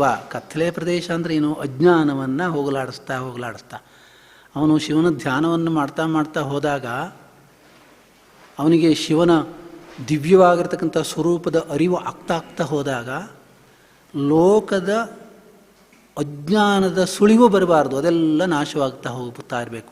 ಯಾಕೆಂದರೆ ಲೋಕದ ಜ್ಞಾನವೆಲ್ಲವೂ ಕೂಡ ಅಜ್ಞಾನ. ಲೌಕಿಕವಾದ ವಸ್ತುಗಳಿಂದ ನಾವು ಪಡಿತಕ್ಕಂಥ ಎಲ್ಲ ಜ್ಞಾನವೂ ಕೂಡ ಅದು ಅಜ್ಞಾನವೇ. ಅದನ್ನು ಅಜ್ಞಾನವೆಂಬ ನಮ್ಮಲ್ಲಿರ್ತಕ್ಕಂಥ ದೋಷವನ್ನು ಭಿತ್ವ ಭೇದಿಸಿ ಮಹಾಬಲಿಭಿ ಈಶ್ವರ ನಾಮ ಮಂತ್ರೈ, ಆ ಶಿವನಾಮವೆಂಬ ಮಹಾಬಲಿ, ಮಹಾಪೂಜೆ, ಆ ಪೂಜೆಗಳನ್ನು ಮಾಡ್ತಾ ಶಿವನಾಮಗಳೆಂಬ ಪೂಜೆಯಿಂದ ದಿವ್ಯಾಶ್ರಿತಂ, ದೇವತೆಗಳೆಲ್ಲರೂ ಕೂಡ ಆಶ್ರಯಿಸಿರ್ತಕ್ಕಂತಹ ಭುಜಗಭೂಷಣಂ ಉದ್ವಹಂತಿ, ಆ ಸರ್ಪಭೂಷಿತವಾಗಿರತಕ್ಕಂತಹ ತೇ ಪಾದಪದ್ಮಂ ಉದ್ವವಂತಿಯೇ, ಯಾರು ನಿನ್ನ ಆ ಪಾದ ಕಮಲಗಳನ್ನು ಉದ್ವಹಂತಿ ಹೊರಕ್ಕೆ ತೆಗಿತಾರೋ, ಪಾದ ಕಮಲಗಳೆಂಬ ಅತ್ಯಂತ ಶ್ರೇಷ್ಠವಾಗಿರತಕ್ಕಂಥ ದಿವ್ಯವಾದ ಆ ವಸ್ತುವನ್ನು ಹೊರಕ್ಕೆ ತೆಗೆದು ಅದನ್ನು ಆಶ್ರಯಿಸಿರ್ತಾರೆಯೋ, ಅದನ್ನು ಕಂಡು ಆನಂದ ಪಡ್ತಾ ಇದ್ದಾರೋ ಅವರೇ ಕೃತಾರ್ಥಾಹ. ತೇ ಕೃತಾರ್ಥಾಹ, ಅವರೇ ಕೃತಾರ್ಥರು. ಹೇಗೆ ಅಂಜನವನ್ನು ನೋಡಿ ಎಲ್ಲೋ ಭೂಮಿಯಲ್ಲಿರ್ತಕ್ಕಂತಹ ದ್ರವ್ಯವನ್ನು ತೆಗೆದು ನೋಡಿ ಆನಂದ ಪಡ್ತಾರೋ, ಅದಕ್ಕೆ ದ್ರವ್ಯಕ್ಕೆ ಮತ್ತೆ ಪಾಲನೆ ಮಾಡ್ತಾ ಇರ್ತಕ್ಕಂಥ, ಅದನ್ನು ರಕ್ಷಣೆ ಮಾಡ್ತಾ ಇರ್ತಕ್ಕಂಥ ದೇವತೆಗಳಿರುತ್ತಂತೆ, ಮತ್ತು ಸರ್ಪಾದಿಗಳಿರುತ್ತಂತೆ, ಅವುಗಳನ್ನೆಲ್ಲ ದೂರ ಸರಿಸಿ ಅಲ್ಲಿ ಹೋಗಿ ಅವನನ್ನು ಅಗಿದು ತೆಗೆದು ಅದನ್ನು ನೋಡಿ ಸಂತೋಷ ಪಡ್ತಾನೆ. ಅದಕ್ಕೆ ಬೇಕಾಗಿರ್ತಕ್ಕಂಥ ಪೂಜಾದಿಗಳನ್ನು ಸಲ್ಲಿಸ್ತಾನೆ. ಭಗವತ್ಪಾದರು ಹೇಳ್ತಾರೆ, ನೀನು ದಿವ್ಯವಾಗಿರ್ತಕ್ಕಂತಹ ದೇವತೆಗಳೆಲ್ಲರೂ ಆಶ್ರಯಿಸಿರ್ತಕ್ಕಂತಹ ಆ ಶಿವ ಪಾದಗಳೆಂಬ ದಿವ್ಯವಾಗಿರುವಂತಹ ವಸ್ತುವನ್ನು ನೀನು ಹೊರತೆಗಿ. ಅದಕ್ಕೆ ಹೊರತೆಗಿಬೇಕಾಗಿದ್ದರೆ ಏನು ಮಾಡಬೇಕು ಅಂದರೆ ಶಿವನಾಮ ಸ್ಮರಣೆ ಎಂಬ ಪೂಜಾದಿಗಳನ್ನು ಸಮರ್ಪಣೆ ಮಾಡು. ಅದು ಸರ್ಪಭೂಷಿತವಾಗಿದೆ, ಅದನ್ನು ಅಷ್ಟು ಸುಲಭವಾಗಿ ತೆಗೆದುಕೊಳ್ಳೋದಕ್ಕೆ ಸಾಧ್ಯವಿಲ್ಲ.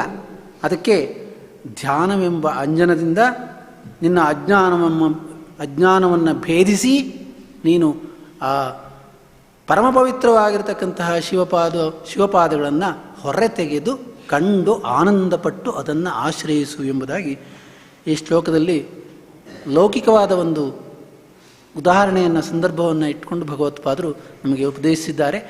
ಈ 3-4 ಶ್ಲೋಕಗಳಲ್ಲಿ ಶಿವಧ್ಯಾನ, ಶಿವನಾಮಸ್ಮರಣೆ ಮತ್ತು ಶಿವಮಂತ್ರ ಜಪ ಇವುಗಳ ಮಹಿಮೆಯನ್ನು ಹೇಳ್ತಾ ಸದಾ ಶಿವನ ಧ್ಯಾನದಲ್ಲಿ ಇರೋದಕ್ಕೆ ನಮ್ಮನ್ನು ಉಪದೇಶಿಸಿದ್ದಾರೆ.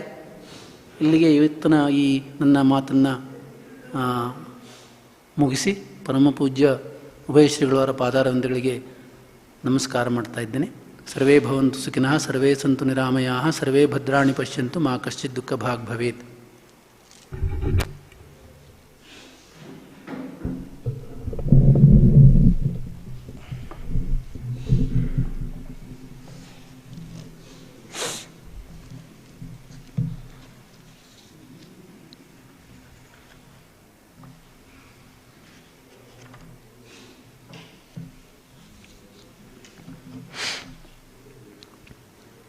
महारत्नपीठे शुभे कल्पमूले सुखासीनमादित्यकोटिप्रकाशं सदा जानकी लक्ष्मणोपेतमेकं सदा रामचन्द्रं भजेऽहं स्वपादपङ्केरुहनम्रपङ्कविनाशदक्षैर्गुरुभिः सुपूजितम् शङ्काश्मटङ्कायितपादपङ्कजं श्रीशङ्करार्यं सततं नमामि.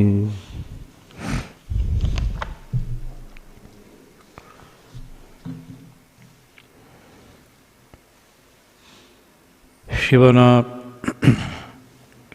ಕ್ಷಮಾಪಣೆಯನ್ನು 4 ಶ್ಲೋಕಗಳಲ್ಲಿ ಶ್ರೀ ಶಂಕರ ಭಗವತ್ಪಾದರು ಪ್ರಾರ್ಥನೆ ಮಾಡಿದರು. ಮನುಷ್ಯನ ಅವಸ್ಥೆಗಳು ಯದ್ಯಪಿ ಒಂದಲ್ಲ ಒಂದು ರೀತಿಯಲ್ಲಿ ಪರಮಾತ್ಮನ ಚಿಂತನೆಗೆ ನಮಗೆ ಪ್ರತಿಯೊಂದು ಅವಸ್ಥೆಯಲ್ಲೂ ಕೂಡ ಅವಕಾಶವಿದೆ. ಆದರೆ ಅವಿವೇಕದಿಂದ ನಾವು ಅಷ್ಟೂ ಅವಕಾಶಗಳನ್ನು ಕಳ್ಕೊಳ್ತಾ ಇರುವಾಗ ಬೇರೆ ದಾರಿ ಇಲ್ಲದೆ ನಾವು ಕೊನೆ ಪಕ್ಷ ಪರಮಾತ್ಮನ ಕ್ಷಮೆಯನ್ನಾದರೂ ಕೇಳಿ ಉದ್ಧಾರದ ದಾರಿಯನ್ನು ಹಿಡಿಯೋಣ ಅಂತ ಭಗವತ್ಪಾದರ ಒಂದು ವಿಶೇಷವಾದಂಥ ಅನುಗ್ರಹ. ಈಗ 5ನೇ ಶ್ಲೋಕದಿಂದ ಭಗವತ್ಪಾದರು ಇನ್ನೊಂದು ರೀತಿಯಲ್ಲಿ ಕ್ಷಮಾಪಣೆಯನ್ನು ಕೇಳ್ತಾರೆ. ಮಾಡಬೇಕಾದಂಥ ಕರ್ತವ್ಯ ಅದಕ್ಕೆ ಅವಕಾಶಗಳಿದ್ದಾಗಲೂ ಕೂಡ ನಾವು ಮಾಡದೆ ಕೂತ್ಕೊಳ್ಳೋದು ನಮ್ಮ ಸಾಮಾನ್ಯ ಸ್ವಭಾವ, ಅಜ್ಞಾನ, ಅವಿವೇಕದ ಪರಾಕಾಷ್ಠೆ. ಅಂಥ ಸಂದರ್ಭದಲ್ಲಿ ನಾವು ಏನು ಮಾಡಬೇಕು, ಹೇಗೆ ಪರಮಾತ್ಮನ ಕೃಪೆಗೆ ಪಾತ್ರರಾಗಬೇಕು ಅನ್ನೋದನ್ನು ಈಗ ಮುಂದಿನ ಶ್ಲೋಕಗಳಲ್ಲಿ ಒಂದೊಂದೇ ನಮಗೆ ತಿಳಿಸ್ತಾ ಹೋಗ್ತಾರೆ. ಶಿವಪುರಾಣದಲ್ಲಿ ಸಹಜವಾಗಿಯೂ ಶಿವನ ಒಂದು ಕೃಪೆಗೆ ಪಾತ್ರರಾಗೋದಕ್ಕೆ ನಾವು ಏನೇನು ಮಾಡಬೇಕು ಅಂತ ಹೇಳುತ್ತೆ. ಯಾಕೆ ಪುರಾಣ ಶಿವಪುರಾಣವೇ ಇದೆ. ಅದು ಅಷ್ಟು ಮಾತ್ರ ಅಲ್ಲ, ಶಿವಪುರಾಣದಲ್ಲಿ ನಾವು ಒಂದು ವೇಳೆ ಅದನ್ನು ಗಮನಿಸಿದ್ದೇ ಆದರೆ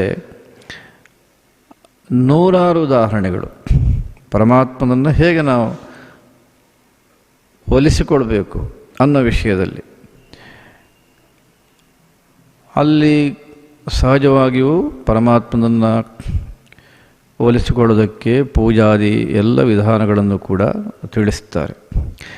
ಒಂದು ಸಂದರ್ಭದಲ್ಲಿ ಪರಮಾತ್ಮನನ್ನು ಹೇಗೆ ನಾವು ಪೂಜಿಸಬೇಕು ಅಂತಂದರೆ, ದ್ವಿಧಾ ಮತ್ಪೂಜನಂ ಜ್ಞೇಯಂ ಬಾಹ್ಯಮಾಭ್ಯಂತರಂ ತಥಾ. ಇದೆಲ್ಲ ನಮ್ಮ ಗ್ರಂಥಗಳಲ್ಲಿ ಪ್ರಸಿದ್ಧವಾದ್ದು. ಪರಮಾತ್ಮನ ಪೂಜೆಯನ್ನು 2 ರೀತಿಯಲ್ಲಿ ನಾವು ಮಾಡಬೇಕು. ಒಂದು ಆಂತರಿಕವಾದಂಥದ್ದು, ಇನ್ನೊಂದು ಬಾಹ್ಯವಾದ್ದು. ಆ ಆಂತರಿಕವಾದ್ದು ಮತ್ತು ಬಾಹ್ಯವಾದ್ದನ್ನೇ ಇನ್ನೊಂದು ರೀತಿಯಲ್ಲಿ ವಿಭಾಗ ಮಾಡುವಾಗ 3 ಸಾಧನಗಳು ಪರಮಾತ್ಮ ನಮ್ಗೆ ಕೊಟ್ಟಿದ್ದು. ಒಂದು ಶರೀರ, ಇನ್ನೊಂದು ವಾಕ್ ಮಾತು, ಮತ್ತೊಂದು ಮನಸ್ಸು. ತ್ರಿಕರಣ ಅಂತ ಇದಕ್ಕೆ ಹೇಳ್ತೇವೆ ನಾವು. ಈ 3 ನಮ್ಮ ಸಾಧನಗಳಿಂದ ನಾವು ಪರಮಾತ್ಮನ ಪೂಜೆಯನ್ನು ಮಾಡಬೇಕು. ವಾಂಗ್ಮನಃ ಕಾಯ ಭೇದಾಚ್ಚ ತ್ರಿಧಾ ಮದ್ಭಜನಂ ವಿದು. ಈ ಬಾಹ್ಯ ಮತ್ತು ಆಂತರಿಕವಾದಂಥ ಪೂಜೆಯನ್ನು ನಾವು ಈ 3 ಸಾಧನಗಳಿಂದ ನಾವು ಮಾಡಬೇಕು. ಹಾಗಾಗಿ ಅದು 3 ವಿಧ ಅಂತ ನಾವು ಇಟ್ಕೊಳ್ಬಹುದು. ಬಾಹ್ಯ ಪೂಜೆ ಅಂದರೆ ಯಾವುದದು ಅಂತಂದರೆ, ಶಿವಪುರಾಣ ಅನ್ಯಾತ್ಮವಿದಿತಂ ಬಾಹ್ಯಂ ಅಂತ ಹೇಳುತ್ತೆ. ಅಂದರೆ ಹೊರಗೆ ಬೇರೆಯವರು ನೋಡೋದಕ್ಕೆ ಅನುಕೂಲವಾಗುವಂತೆ ನಾವೇನು ಪರಮಾತ್ಮನನ್ನು ಸೇವಿಸ್ತೀವಿಯೋ, ಪೂಜೆ ಮಾಡ್ತೀವಿ, ಇದು ಬಾಹ್ಯ ಪೂಜೆ. ನಾವು ಮಾಡತಕ್ಕಂಥ ಅನುಷ್ಠಾನವನ್ನು ಇನ್ನೊಬ್ಬರು ನೋಡೋದಕ್ಕೆ ಸಾಧ್ಯವಾಗುತ್ತೆ ಅಂತ ಇದ್ದರೆ ಅನ್ಯಾತ್ಮವಿದಿತಂ ಬಾಹ್ಯಂ ಅಸ್ಮದಭ್ಯರ್ಚನಾದಿಕಂ ಅಂತ. ನಮ್ಮ ಪೂಜೆ ಮೊದಲಾದ್ದನ್ನು ಈ ಥರ ನಾವು ಅವಕಾಶ ಮಾಡಿಕೊಟ್ರೆ, ಅಂದರೆ ಆ ರೀತಿಯಲ್ಲಿ ನಾವು ಪೂಜೆ ಮಾಡಿದರೆ ಅದನ್ನು ಬಾಹ್ಯ ಪೂಜೆ. ತದೇವತು ಸ್ವಸಂವೇದ್ಯಂ ಆಭ್ಯಂತರಮುದಾಹೃತಂ. ಭಾಳ ಸರಳವಾಗಿ ಶಿವಪುರಾಣ ಹೇಳುತ್ತೆ. ಅದೇ ನಾವೇ ತಿಳ್ಕೊಂಡು ಮಾಡೋದು. ಬೇರೆಯವ್ರು ನೋಡಿದಾಗ ಗೊತ್ತಾಗೋದಿಲ್ಲ ಪೂಜೆ ಮಾಡ್ತಾ ಇದ್ದಾನ ಎಂಥದ್ದು ಗೊತ್ತಾಗ್ತದೆ. ಮಣ್ಣಂಗಟ್ಟಿಯ ನಾನು ಒಳಗೆ ನನ್ನ ಪಾಡಿಗೆ ನಾನು ಶಿವನ ಚಿಂತನೆಯನ್ನು ಮಾಡ್ತಾ ಇದ್ದರೆ ನಿಮಗೆ ಕೂತವ್ರಿಗೆ ನಿಮಗೆ ಹೆಂಗೆ ಗೊತ್ತಾಗೋದಕ್ಕೆ ಸಾಧ್ಯವೇ ಇಲ್ಲ.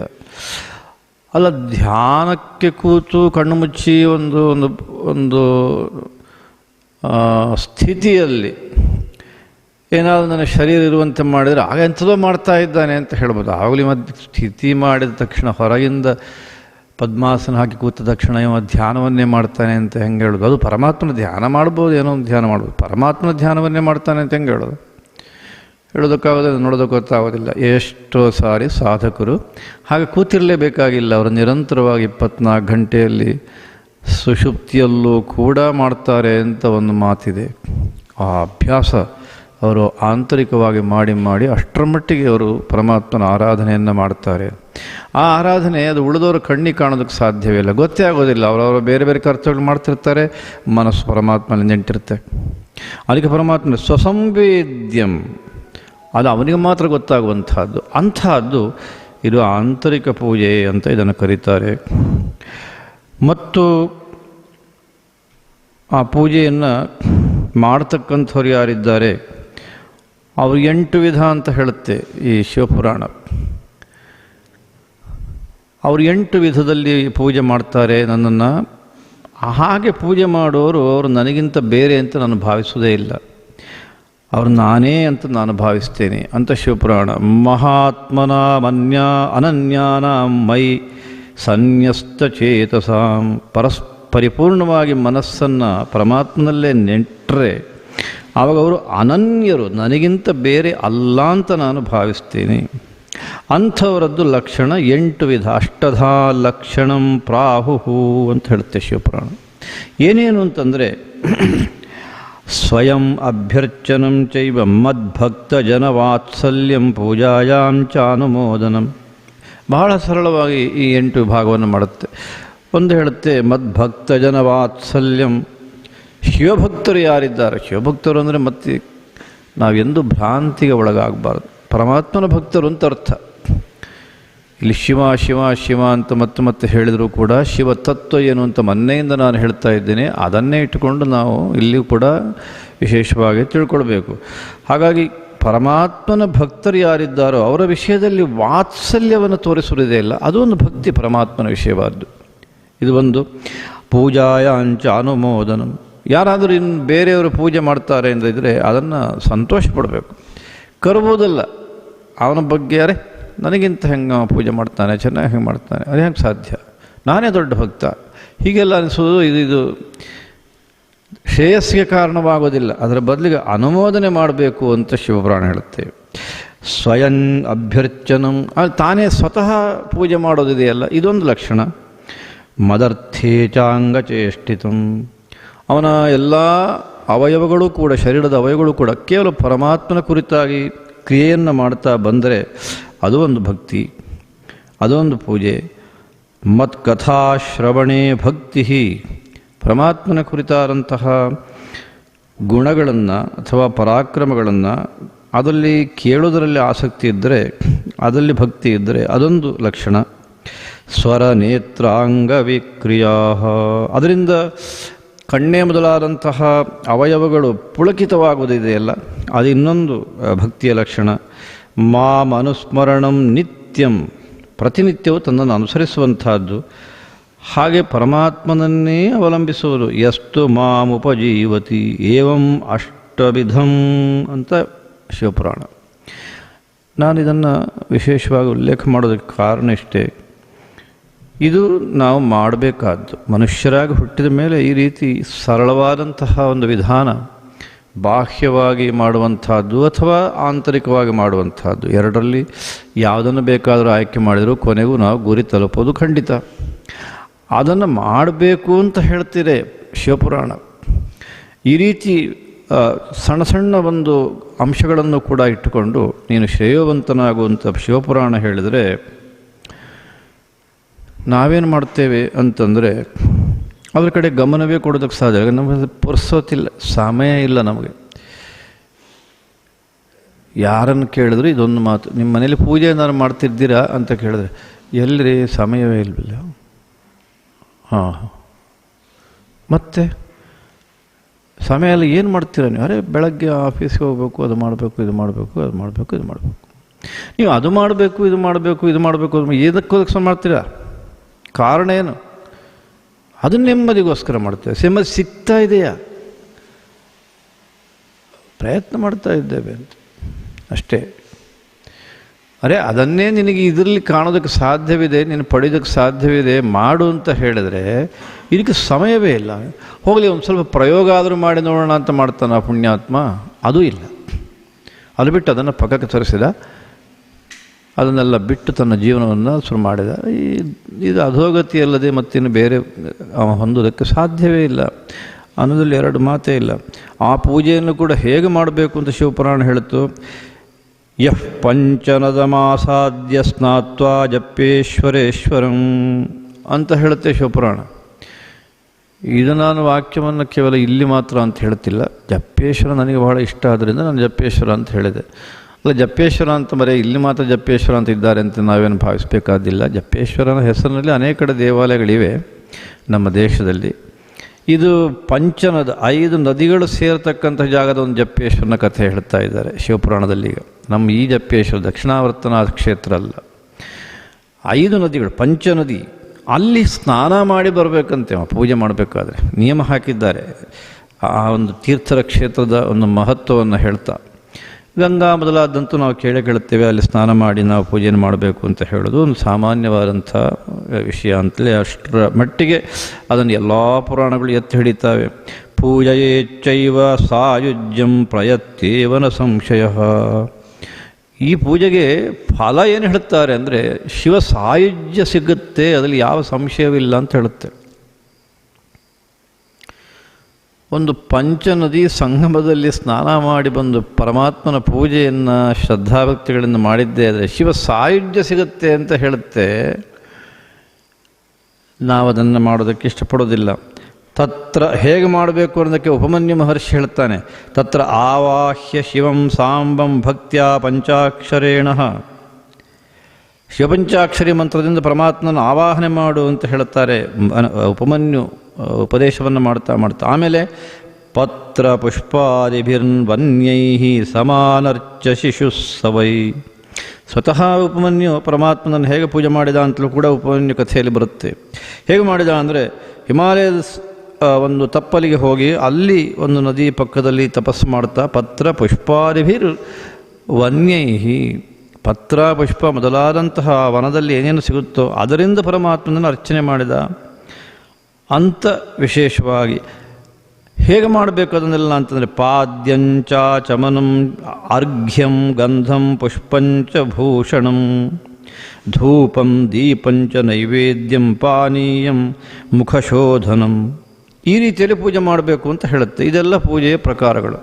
ನಾನು ಇವತ್ತಿದನ್ನು ಇಷ್ಟಕ್ಕೆ ನಿಲ್ಲಿಸ್ತೇನೆ. ಕಾರಣ ಇಷ್ಟೇ, ಮುಂದಿನ ದಿನಗಳಲ್ಲಿ ಮತ್ತೆ ಭಗವತ್ಪಾದೆಯನ್ನು ಕ್ಷಮಾಪಣಾ ಸ್ತೋತ್ರದಲ್ಲಿ ಹೇಳ್ತಾರೋ ಇದೆಲ್ಲ ಒಂದೊಂದೇ ಬರುತ್ತೆ. ಆ ಕಾರಣಕ್ಕಾಗಿ ನಾನು ಅಲ್ಲಿ ಅದನ್ನು ವಿವರಿಸುವ ಸಂದರ್ಭದಲ್ಲಿ ಇವತ್ತು ನಾನು ಮುಖ್ಯವಾಗಿ ಹೇಳಬೇಕಾದ್ದು, ಭಗವತ್ಪಾದರು 5ನೇ ಶ್ಲೋಕದಲ್ಲಿ ಹೇಳಿದರು, ಸ್ನಾತ್ವಾ ಪ್ರತ್ಯೂಷಕಾಲೇ ಸ್ನಪನ ವಿಧಿವಿಧೌ ನಾಹೃತಂ ಗಾಂಗತೋಯಂ. ಪರಮಾತ್ಮ ಬೆಳಗ್ಗೆ ಉಷಃಕಾಲದಲ್ಲಿ ಎದ್ದು ಸ್ನಾನವನ್ನು ಮಾಡಿ, ತಾನು ಸ್ನಾನವನ್ನು ಮಾಡೋದಷ್ಟೇ ಅಲ್ಲ, ಪರಮಾತ್ಮನ ಸ್ನಾನಕ್ಕೆ ಗಂಗಾಜಲವೇ ಮೊದಲಾದಂತಹ ಪವಿತ್ರವಾದಂತಹ ಜಲವನ್ನು ತಂದು ಪರಮಾತ್ಮನಿಗೆ ಸ್ನಾನವನ್ನು ಮಾಡಿಸಬೇಕು. ಇದು ವಿಧಿ. ಒಂದು ಹಿಂದಿನವರು ನಮಗೆ ಹಾಕಿಕೊಟ್ಟಂತಹ ಪದ್ಧತಿ. ಇದು ನಾನು ಮಾಡಲೇ ಇಲ್ಲ, ಅನ್ಯಥಾ ಭಾವಿಸೋದಿಲ್ಲ ಅಂತಂದರೆ ಒಂದು ಮಾತನ್ನು ಇಲ್ಲಿ ನೆನಪು ಮಾಡಬಹುದೋ ಏನೋ. ಪರಮಾತ್ಮನಿಗೆ ತಲೆಗೆ ನೀರು ಹಾಕೋದು ಬಿಟ್ಬಿಡೋಣ. ತಲೆಗೆ ಅಂದರೆ ಪರಮಾತ್ಮನ ವಿಗ್ರಹಕ್ಕೆ. ತಾನು ಸ್ವತಃ ಸ್ನಾನ ಮಾಡ್ತಾನೆ ಇವತ್ತಿನ ದಿವಸದಲ್ಲಿ ಈ ಮನುಷ್ಯ. ಅದೇ ಇಲ್ಲ ಅಂತ ಹೇಳೋದ್ರಲ್ಲಿ ಯಾವುದೇ ಸಂಕೋಚ ಪಡಬೇಕಾದಿಲ್ಲೋ ಏನೋ ಅನ್ನುವಷ್ಟರ ಮಟ್ಟಿಗೆ ನಮ್ಮ ಜೀವನ ಏರ್ತಾ ಇದೆ, ಮೇಲಕ್ಕೆ ಹೋಗ್ತಾ ಇದೆ ಪ್ರತಿ ದಿವಸ. ಇನ್ನಿನ್ನು ಪರಮಾತ್ಮನಿಗೆ ಸ್ನಾನ ಮಾಡಿಸುವುದೆಲ್ಲಿ ಬಂತು? ಭಗವತ್ಪಾದ ಹೇಳುತ್ತಾರೆ, ಸ್ನಾತ್ವಾ ಪ್ರತ್ಯೂಷಕಾಲೇ ಸ್ನಪನ ವಿಧಿ ವಿಧೌ ನಾಹೃತಂಗಾಂಗತೋಯಂ. ಆಮೇಲೆ ಮಾಡಬೇಕಾಗಿತ್ತು ನಮ್ಮ ಶಾಸ್ತ್ರಗಳು ಹೇಳುವಂತೆ ಪೂಜೆ ನಿಂದು ಪರಮಾತ್ಮನಿಗೆ ಸ್ನಾನ ಮಾಡಿದ ಮೇಲೆ ಧೂಪ ದೀಪಾದಿ ಎಲ್ಲವೂ ಕೂಡ ನಾವು ಉಪಯೋಗ ಮಾಡಿ ಪರಮಾತ್ಮನನ್ನು ಅರ್ಚಿಸಬೇಕು, ಸಂತೋಷಗೊಳಿಸಬೇಕು. ನಾನು ಅಪ್ಪಿತಪ್ಪಿಯೂ ಕೂಡ ಕದಾಚಿತ್ ಅಂತಾರೆ, ಪೂಜಾರ್ಥಂ ವಾ ಕದಾಚಿತ್ ಎಂದು ಕೂಡ ನಾನು ಮಾಡಲೇ ಇಲ್ಲ. ಏನದು? ಬಹುತರ ಗಹನಿ ಖಂಡ ಬಿಲ್ವೀದಲಂಬ. ಘನವಾದ ಕಾಡಿನಲ್ಲಿ ಹೋಗಿ ಅಲ್ಲಿ ಏನು ಪತ್ರೆ ಪುಷ್ಪ ಇತ್ಯಾದಿ ಸಿಗುತ್ತೋ ಭಗವತ್ಪಾದರು ಬಿಲ್ವದಲ ಅಂತ ವಿಶೇಷವಾಗಿ ಉಲ್ಲೇಖ ಮಾಡ್ತಾರೆ. ಅಖಂಡ ಬಿಲ್ವ ಪತ್ರೆ ಅಂತ. ಚೂರ್ಪಾರು ತುಂಡು ತುಂಡಾದ್ದಲ್ಲ. ಆ 3 ದಳಗಳಿರತಕ್ಕಂಥ ಪೂರ್ಣ ಬಿಲ್ವ ಅದನ್ನು ತಂದು ನಿನಗೆ ಅರ್ಚನೆ ಮಾಡಬೇಕಾಗಿತ್ತು, ಅದೂ ಮಾಡಲಿಲ್ಲ. ನಾನೀತ ಪದ್ಮಮಾಲ, ಇವ ಬಿಲ್ವಪತ್ರೆ ಮಾಡದವ ಇನ್ನು ಪದ್ಮಮಾಲೆಯಲ್ಲಿ ತಗೊಂಡು ಬರ್ತಾನೆ. ಅದು ನೀರಿಗಿಳಿಬೇಕು, ಅದನ್ನು ತೆಗಿಬೇಕು ಅಂದರೆ, ಇಲ್ಲ ನೀರಿಗಿಳಿ ತೆಗೆದವರೇ ಕಾಸು ಕೊಡಬೇಕು, ಎರಡೂ ಕಷ್ಟವೇ. ಕದಾಚಿತ್ ತಾನೇ ಸ್ವಲ್ಪ ಇಳಿದೇನಾರು ಬೇಕಾದ್ರೆ ಕಮಲ ಪುಷ್ಪ ತರಲಿಕ್ಕೆ ಪ್ರಯತ್ನ ಪಡ್ತಾನೋ ಏನೋ, ಯಾವನಾರೊಬ್ಬ ಅಪರೂಪಕ್ಕೆ ಎಷ್ಟೋ ಸಾವಿರಕ್ಕೊಬ್ಬ. ಈ ಬೇರೆಯವ್ರಿಗೆ ಹಣ ಕೊಟ್ಟು ಹೂ ತೊಗೊಳ್ಬೇಕು ಅಂದಾಗ ಸ್ವಲ್ಪ ಕಷ್ಟದ ಕೆಲಸ, ಅದು ಇಲ್ಲ. ಆಮೇಲೆ ಸರಸಿ ವಿಕಸಿತ ಪದ್ಮಮಾಲ ಅದು ತರಲಿಲ್ಲ. ಆಮೇಲೆ ಗಂಧ ಪುಷ್ಪ ಇಷ್ಟದರ್ಥಂ, ಗಂಧ ಪುಷ್ಪ ಮೊದಲಾದದ್ದರಿಂದ ನಿನ್ನ ಅರ್ಚನೆಯನ್ನು ಮಾಡಬೇಕಾಗಿತ್ತು, ಇದು ಯಾವುದು ಮಾಡಲಿಲ್ಲ. ಈಗ ನಾನು ಯೋಚನೆ ಮಾಡ್ತಾ ಇದ್ದೇನೆ, ಮಾಡು, ಇದರಿಂದ ನಿನಗೆ ನೆಮ್ಮದಿ ಸಿಗುತ್ತೆ. ಇದು ಬೇರೆ ಯಾವುದು ಪರಮೇಶ್ವರನಿಗೆ ಒಳ್ಳೆಯದಾಗಲಿ ಅವನಿಗೆ ಅನುಕೂಲ ಆಗಲಿ ಅಂತ ಅಲ್ಲ ಇದು ಮಾಡೋದು. ಅವನಿಗೆ ಆಗಬೇಕಾದ್ದೇನು, ಪರಮಾತ್ಮನಿಗೆ ಏನೂ ಆಗಬೇಕಾದ್ದಿಲ್ಲ. ಅವ ಸದಾ ಆನಂದ ಸ್ವರೂಪ. ಅವನಿಗೆ ನಾವು ಕೊಟ್ಟ ಪೂಜೆಯಿಂದ ಆನಂದ ಆಗೋದು, ಅವನಿಗೆ ಆನಂದ ಹೆಚ್ಚಾಗೋದು ಇದೇನೂ ಇಲ್ಲ. ಅಥವಾ ನಾವು ಕೊಟ್ಟ ವಸ್ತು ಅವನಿಗೆ ಅನುಕೂಲ ಆಗೋದು ಅದೂ ಇಲ್ಲ, ನಮಗೆ ಕೊಡೋದೇ ಅವ. ಅಂಥದ್ರಲ್ಲಿ ನಾನು ಯಾವ ಒಂದು ಈ ನಿಯಮವನ್ನು ಪಾಲನೆ ಮಾಡಲಿಲ್ಲ. ಅದಕ್ಕಾಗಿ ನಾನು ಕ್ಷಂತವ್ಯೋ ಮೇ ಪರಾಧ, ನೀನು ಈಗಲಾದರೂ ನನ್ನನ್ನು ಕ್ಷಮಿಸು, ನನಗೆ ಉದ್ಧಾರದ ದಾರಿಯನ್ನು ತೋರಿಸು. ಶಿವ ಶಿವ ಶಿವ ಭೋಹೋ ಶ್ರೀ ಮಹಾದೇವ ಶಂಭೋ. ಎಲೆ ಪರಮಾತ್ಮ, ನಾನು ಮಾಡಬಾರದಂಥ ತಪ್ಪು ಮಾಡಿದ್ದೇನೆ ಅನ್ನೋದಲ್ಲಿ ಯಾವುದೇ ಸಂದೇಹಕ್ಕೆ ಅವಕಾಶವಿಲ್ಲ. ಆದರೆ ತಪ್ಪನ್ನು ಕ್ಷಮಿಸ್ತಕ್ಕಂಥ ಒಂದು ಮಹಾಗುಣ ಕರುಣಾಳು ನೀನಿದ್ದೀಯ. ಅದಕ್ಕಾಗಿ ನಾನು ನಿನ್ನನ್ನು ಪ್ರಾರ್ಥನೆ ಮಾಡ್ತೇನೆ, ನನ್ನನ್ನು ದಯವಿಟ್ಟು ಕ್ಷಮಿಸಿಬಿಡು ಅಂತ ಪ್ರಾರ್ಥನೆಯನ್ನು ಮಾಡ್ತಾರೆ. ನಾನು ಮತ್ತೆ ನೆನಪು ಮಾಡ್ತೇನೆ ಇವತ್ತು, ಸರಿ ಇದು ಇಷ್ಟು ಯಾರಿಗೂ ನಾವು ಮಾಡಲಿಕ್ಕೆ ಆಗಲಿಲ್ಲ, ಯಾವುದೋ ಕಾರಣಕ್ಕಾಗಿರಲಿ, ಏನೇ ಆಗಲಿ, ಮಾಡದೇ ಇರೋದು ತಪ್ಪು ಅನ್ನೋದು ಸಂದೇಹವಿಲ್ಲ. ಆದರೆ ಮಾಡಲಿಲ್ಲ ಅನ್ನೋದನ್ನೊಂದು ಕ್ಷಮೆ ಕೇಳಕ್ಕೋ ಅಂತ ಇಂಥ ಸ್ತೋತ್ರವನ್ನು ನಮಗೆ ಭಗವತ್ಪಾದರು ಕೊಟ್ಟರೆ ಅದನ್ನು ಪಕ್ಕಕ್ಕೆ. ಎಂಥ ಆಶ್ಚರ್ಯ ಅಂದರೆ, ನಮ್ಮ ಮಠದಲ್ಲಿ ಪೂಜೆ ಮಾಡ್ತೇವೆ. ನಾವು ಪೂಜೆ ಮಾಡುವಾಗ ಒಂದು ಸ್ತೋತ್ರ ಹೇಳೋದು ಅಂತ ಇಟ್ಕೊಂಡಿದ್ದೆ. ನಾವಿನ್ನು ಬೇರೆ ಏನು ಅದು ಇದೆಲ್ಲ ಹೇಳೋದಕ್ಕೆ ಅವಕಾಶವನ್ನು ಕೊಡೋದಿಲ್ಲ. ಸಾಮಾನ್ಯವಾಗಿ ಸ್ತೋತ್ರ ಹೇಳಬೇಕು ಅಂತ. ನಮ್ಮಲ್ಲಿ ಕೆಲವರು ಇದ್ದಾರೆ ವಿದ್ಯಾರ್ಥಿಗಳಾದವರು, ಅವರು ವೇದ ಓದಲಿಕ್ಕೆ ಅಂತ ಬಂದಿದ್ದಾರೆ. ಆದರೆ ಅವರ ಸ್ವಭಾವ ಹೇಗಿದೆ ಅಂದರೆ, ಪರಮಾತ್ಮನಿಗೆ ಅಭಿಷೇಕ ಆದ ಮರುಕ್ಷಣದಲ್ಲಿ ಅವರು ಯಾರು ನಾಪತ್ತೆ ಕಾಣೋದೇ ಇಲ್ಲ ಅಲ್ಲಿ. ಯಾಕಂದರೆ ಅಲ್ಲಿ ಇಂಥ ಸ್ತೋತ್ರ ಹೇಳಲಿಕ್ಕೆ ಶುರು ಮಾಡಿದರು. ಅವರಿಗೆ ಅದರಲ್ಲಿ ಆಸಕ್ತಿಯೇ ಇಲ್ಲ. ಸ್ವತಃ ತಾವು ಪೂಜೆ ಇತ್ಯಾದಿಗಳನ್ನು ಮಾಡಬೇಕು ಅಂತ ಅವರಿಗೆ ಅನ್ನಿಸ್ಬೇಕಾಗಿತ್ತು. ಅಥವಾ ಯಾರೋ ಒಬ್ಬರು ಸ್ವಾಮಿಗಳು ಪೂಜೆ ಮಾಡ್ತಾರೆ, ಅವರ ಪೂಜೆಯಲ್ಲಿ ಕೂತ್ಕೊಳ್ಬೇಕು ಅನ್ನುವಂಥ ಒಂದು ಬುದ್ಧಿ ಬರಬೇಕಾಗಿತ್ತು.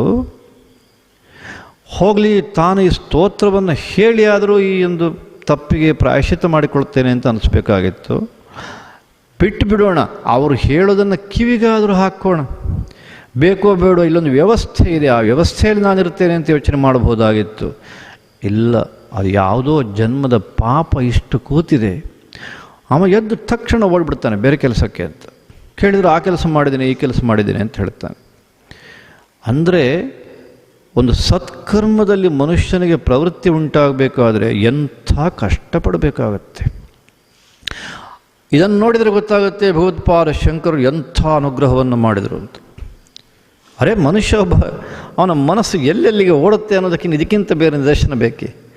ಆ ಕೊನೆಯ ಪಕ್ಷ ನೀನು ಇಂಥ ಕ್ಷಮಾಪಣಾ ಸ್ತೋತ್ರವನ್ನಾದರೂ ಹೇಳ್ತಾ ಬಾ, ಉದ್ಧಾರ ಆಗ್ತೀಯ. ನೀನು ಪರಮಾತ್ಮನ ಕೃಪೆ ಆಗುತ್ತೆ ನಿನಗೆ, ಯಾಕೆ ಚಿಂತೆ ಮಾಡ್ತೀಯ? ಪರಮಾತ್ಮ ಅತ್ಯಂತ ಕರುಣಾ ಸಮುದ್ರನಿದ್ದಾನೆ. ಬೇಕಾದಷ್ಟು ಉದಾಹರಣೆಗಳಿವೆ. ಆ ಥರ ಪರಮಾತ್ಮ ಅನುಗ್ರಹ ಆಗಿ ಮೇಲಕ್ಕೆ ಬಂದವರು, ನೀನು ಯಾಕೆ ಮೇಲಕ್ಕೆ ಬರೋದಿಲ್ವೇ?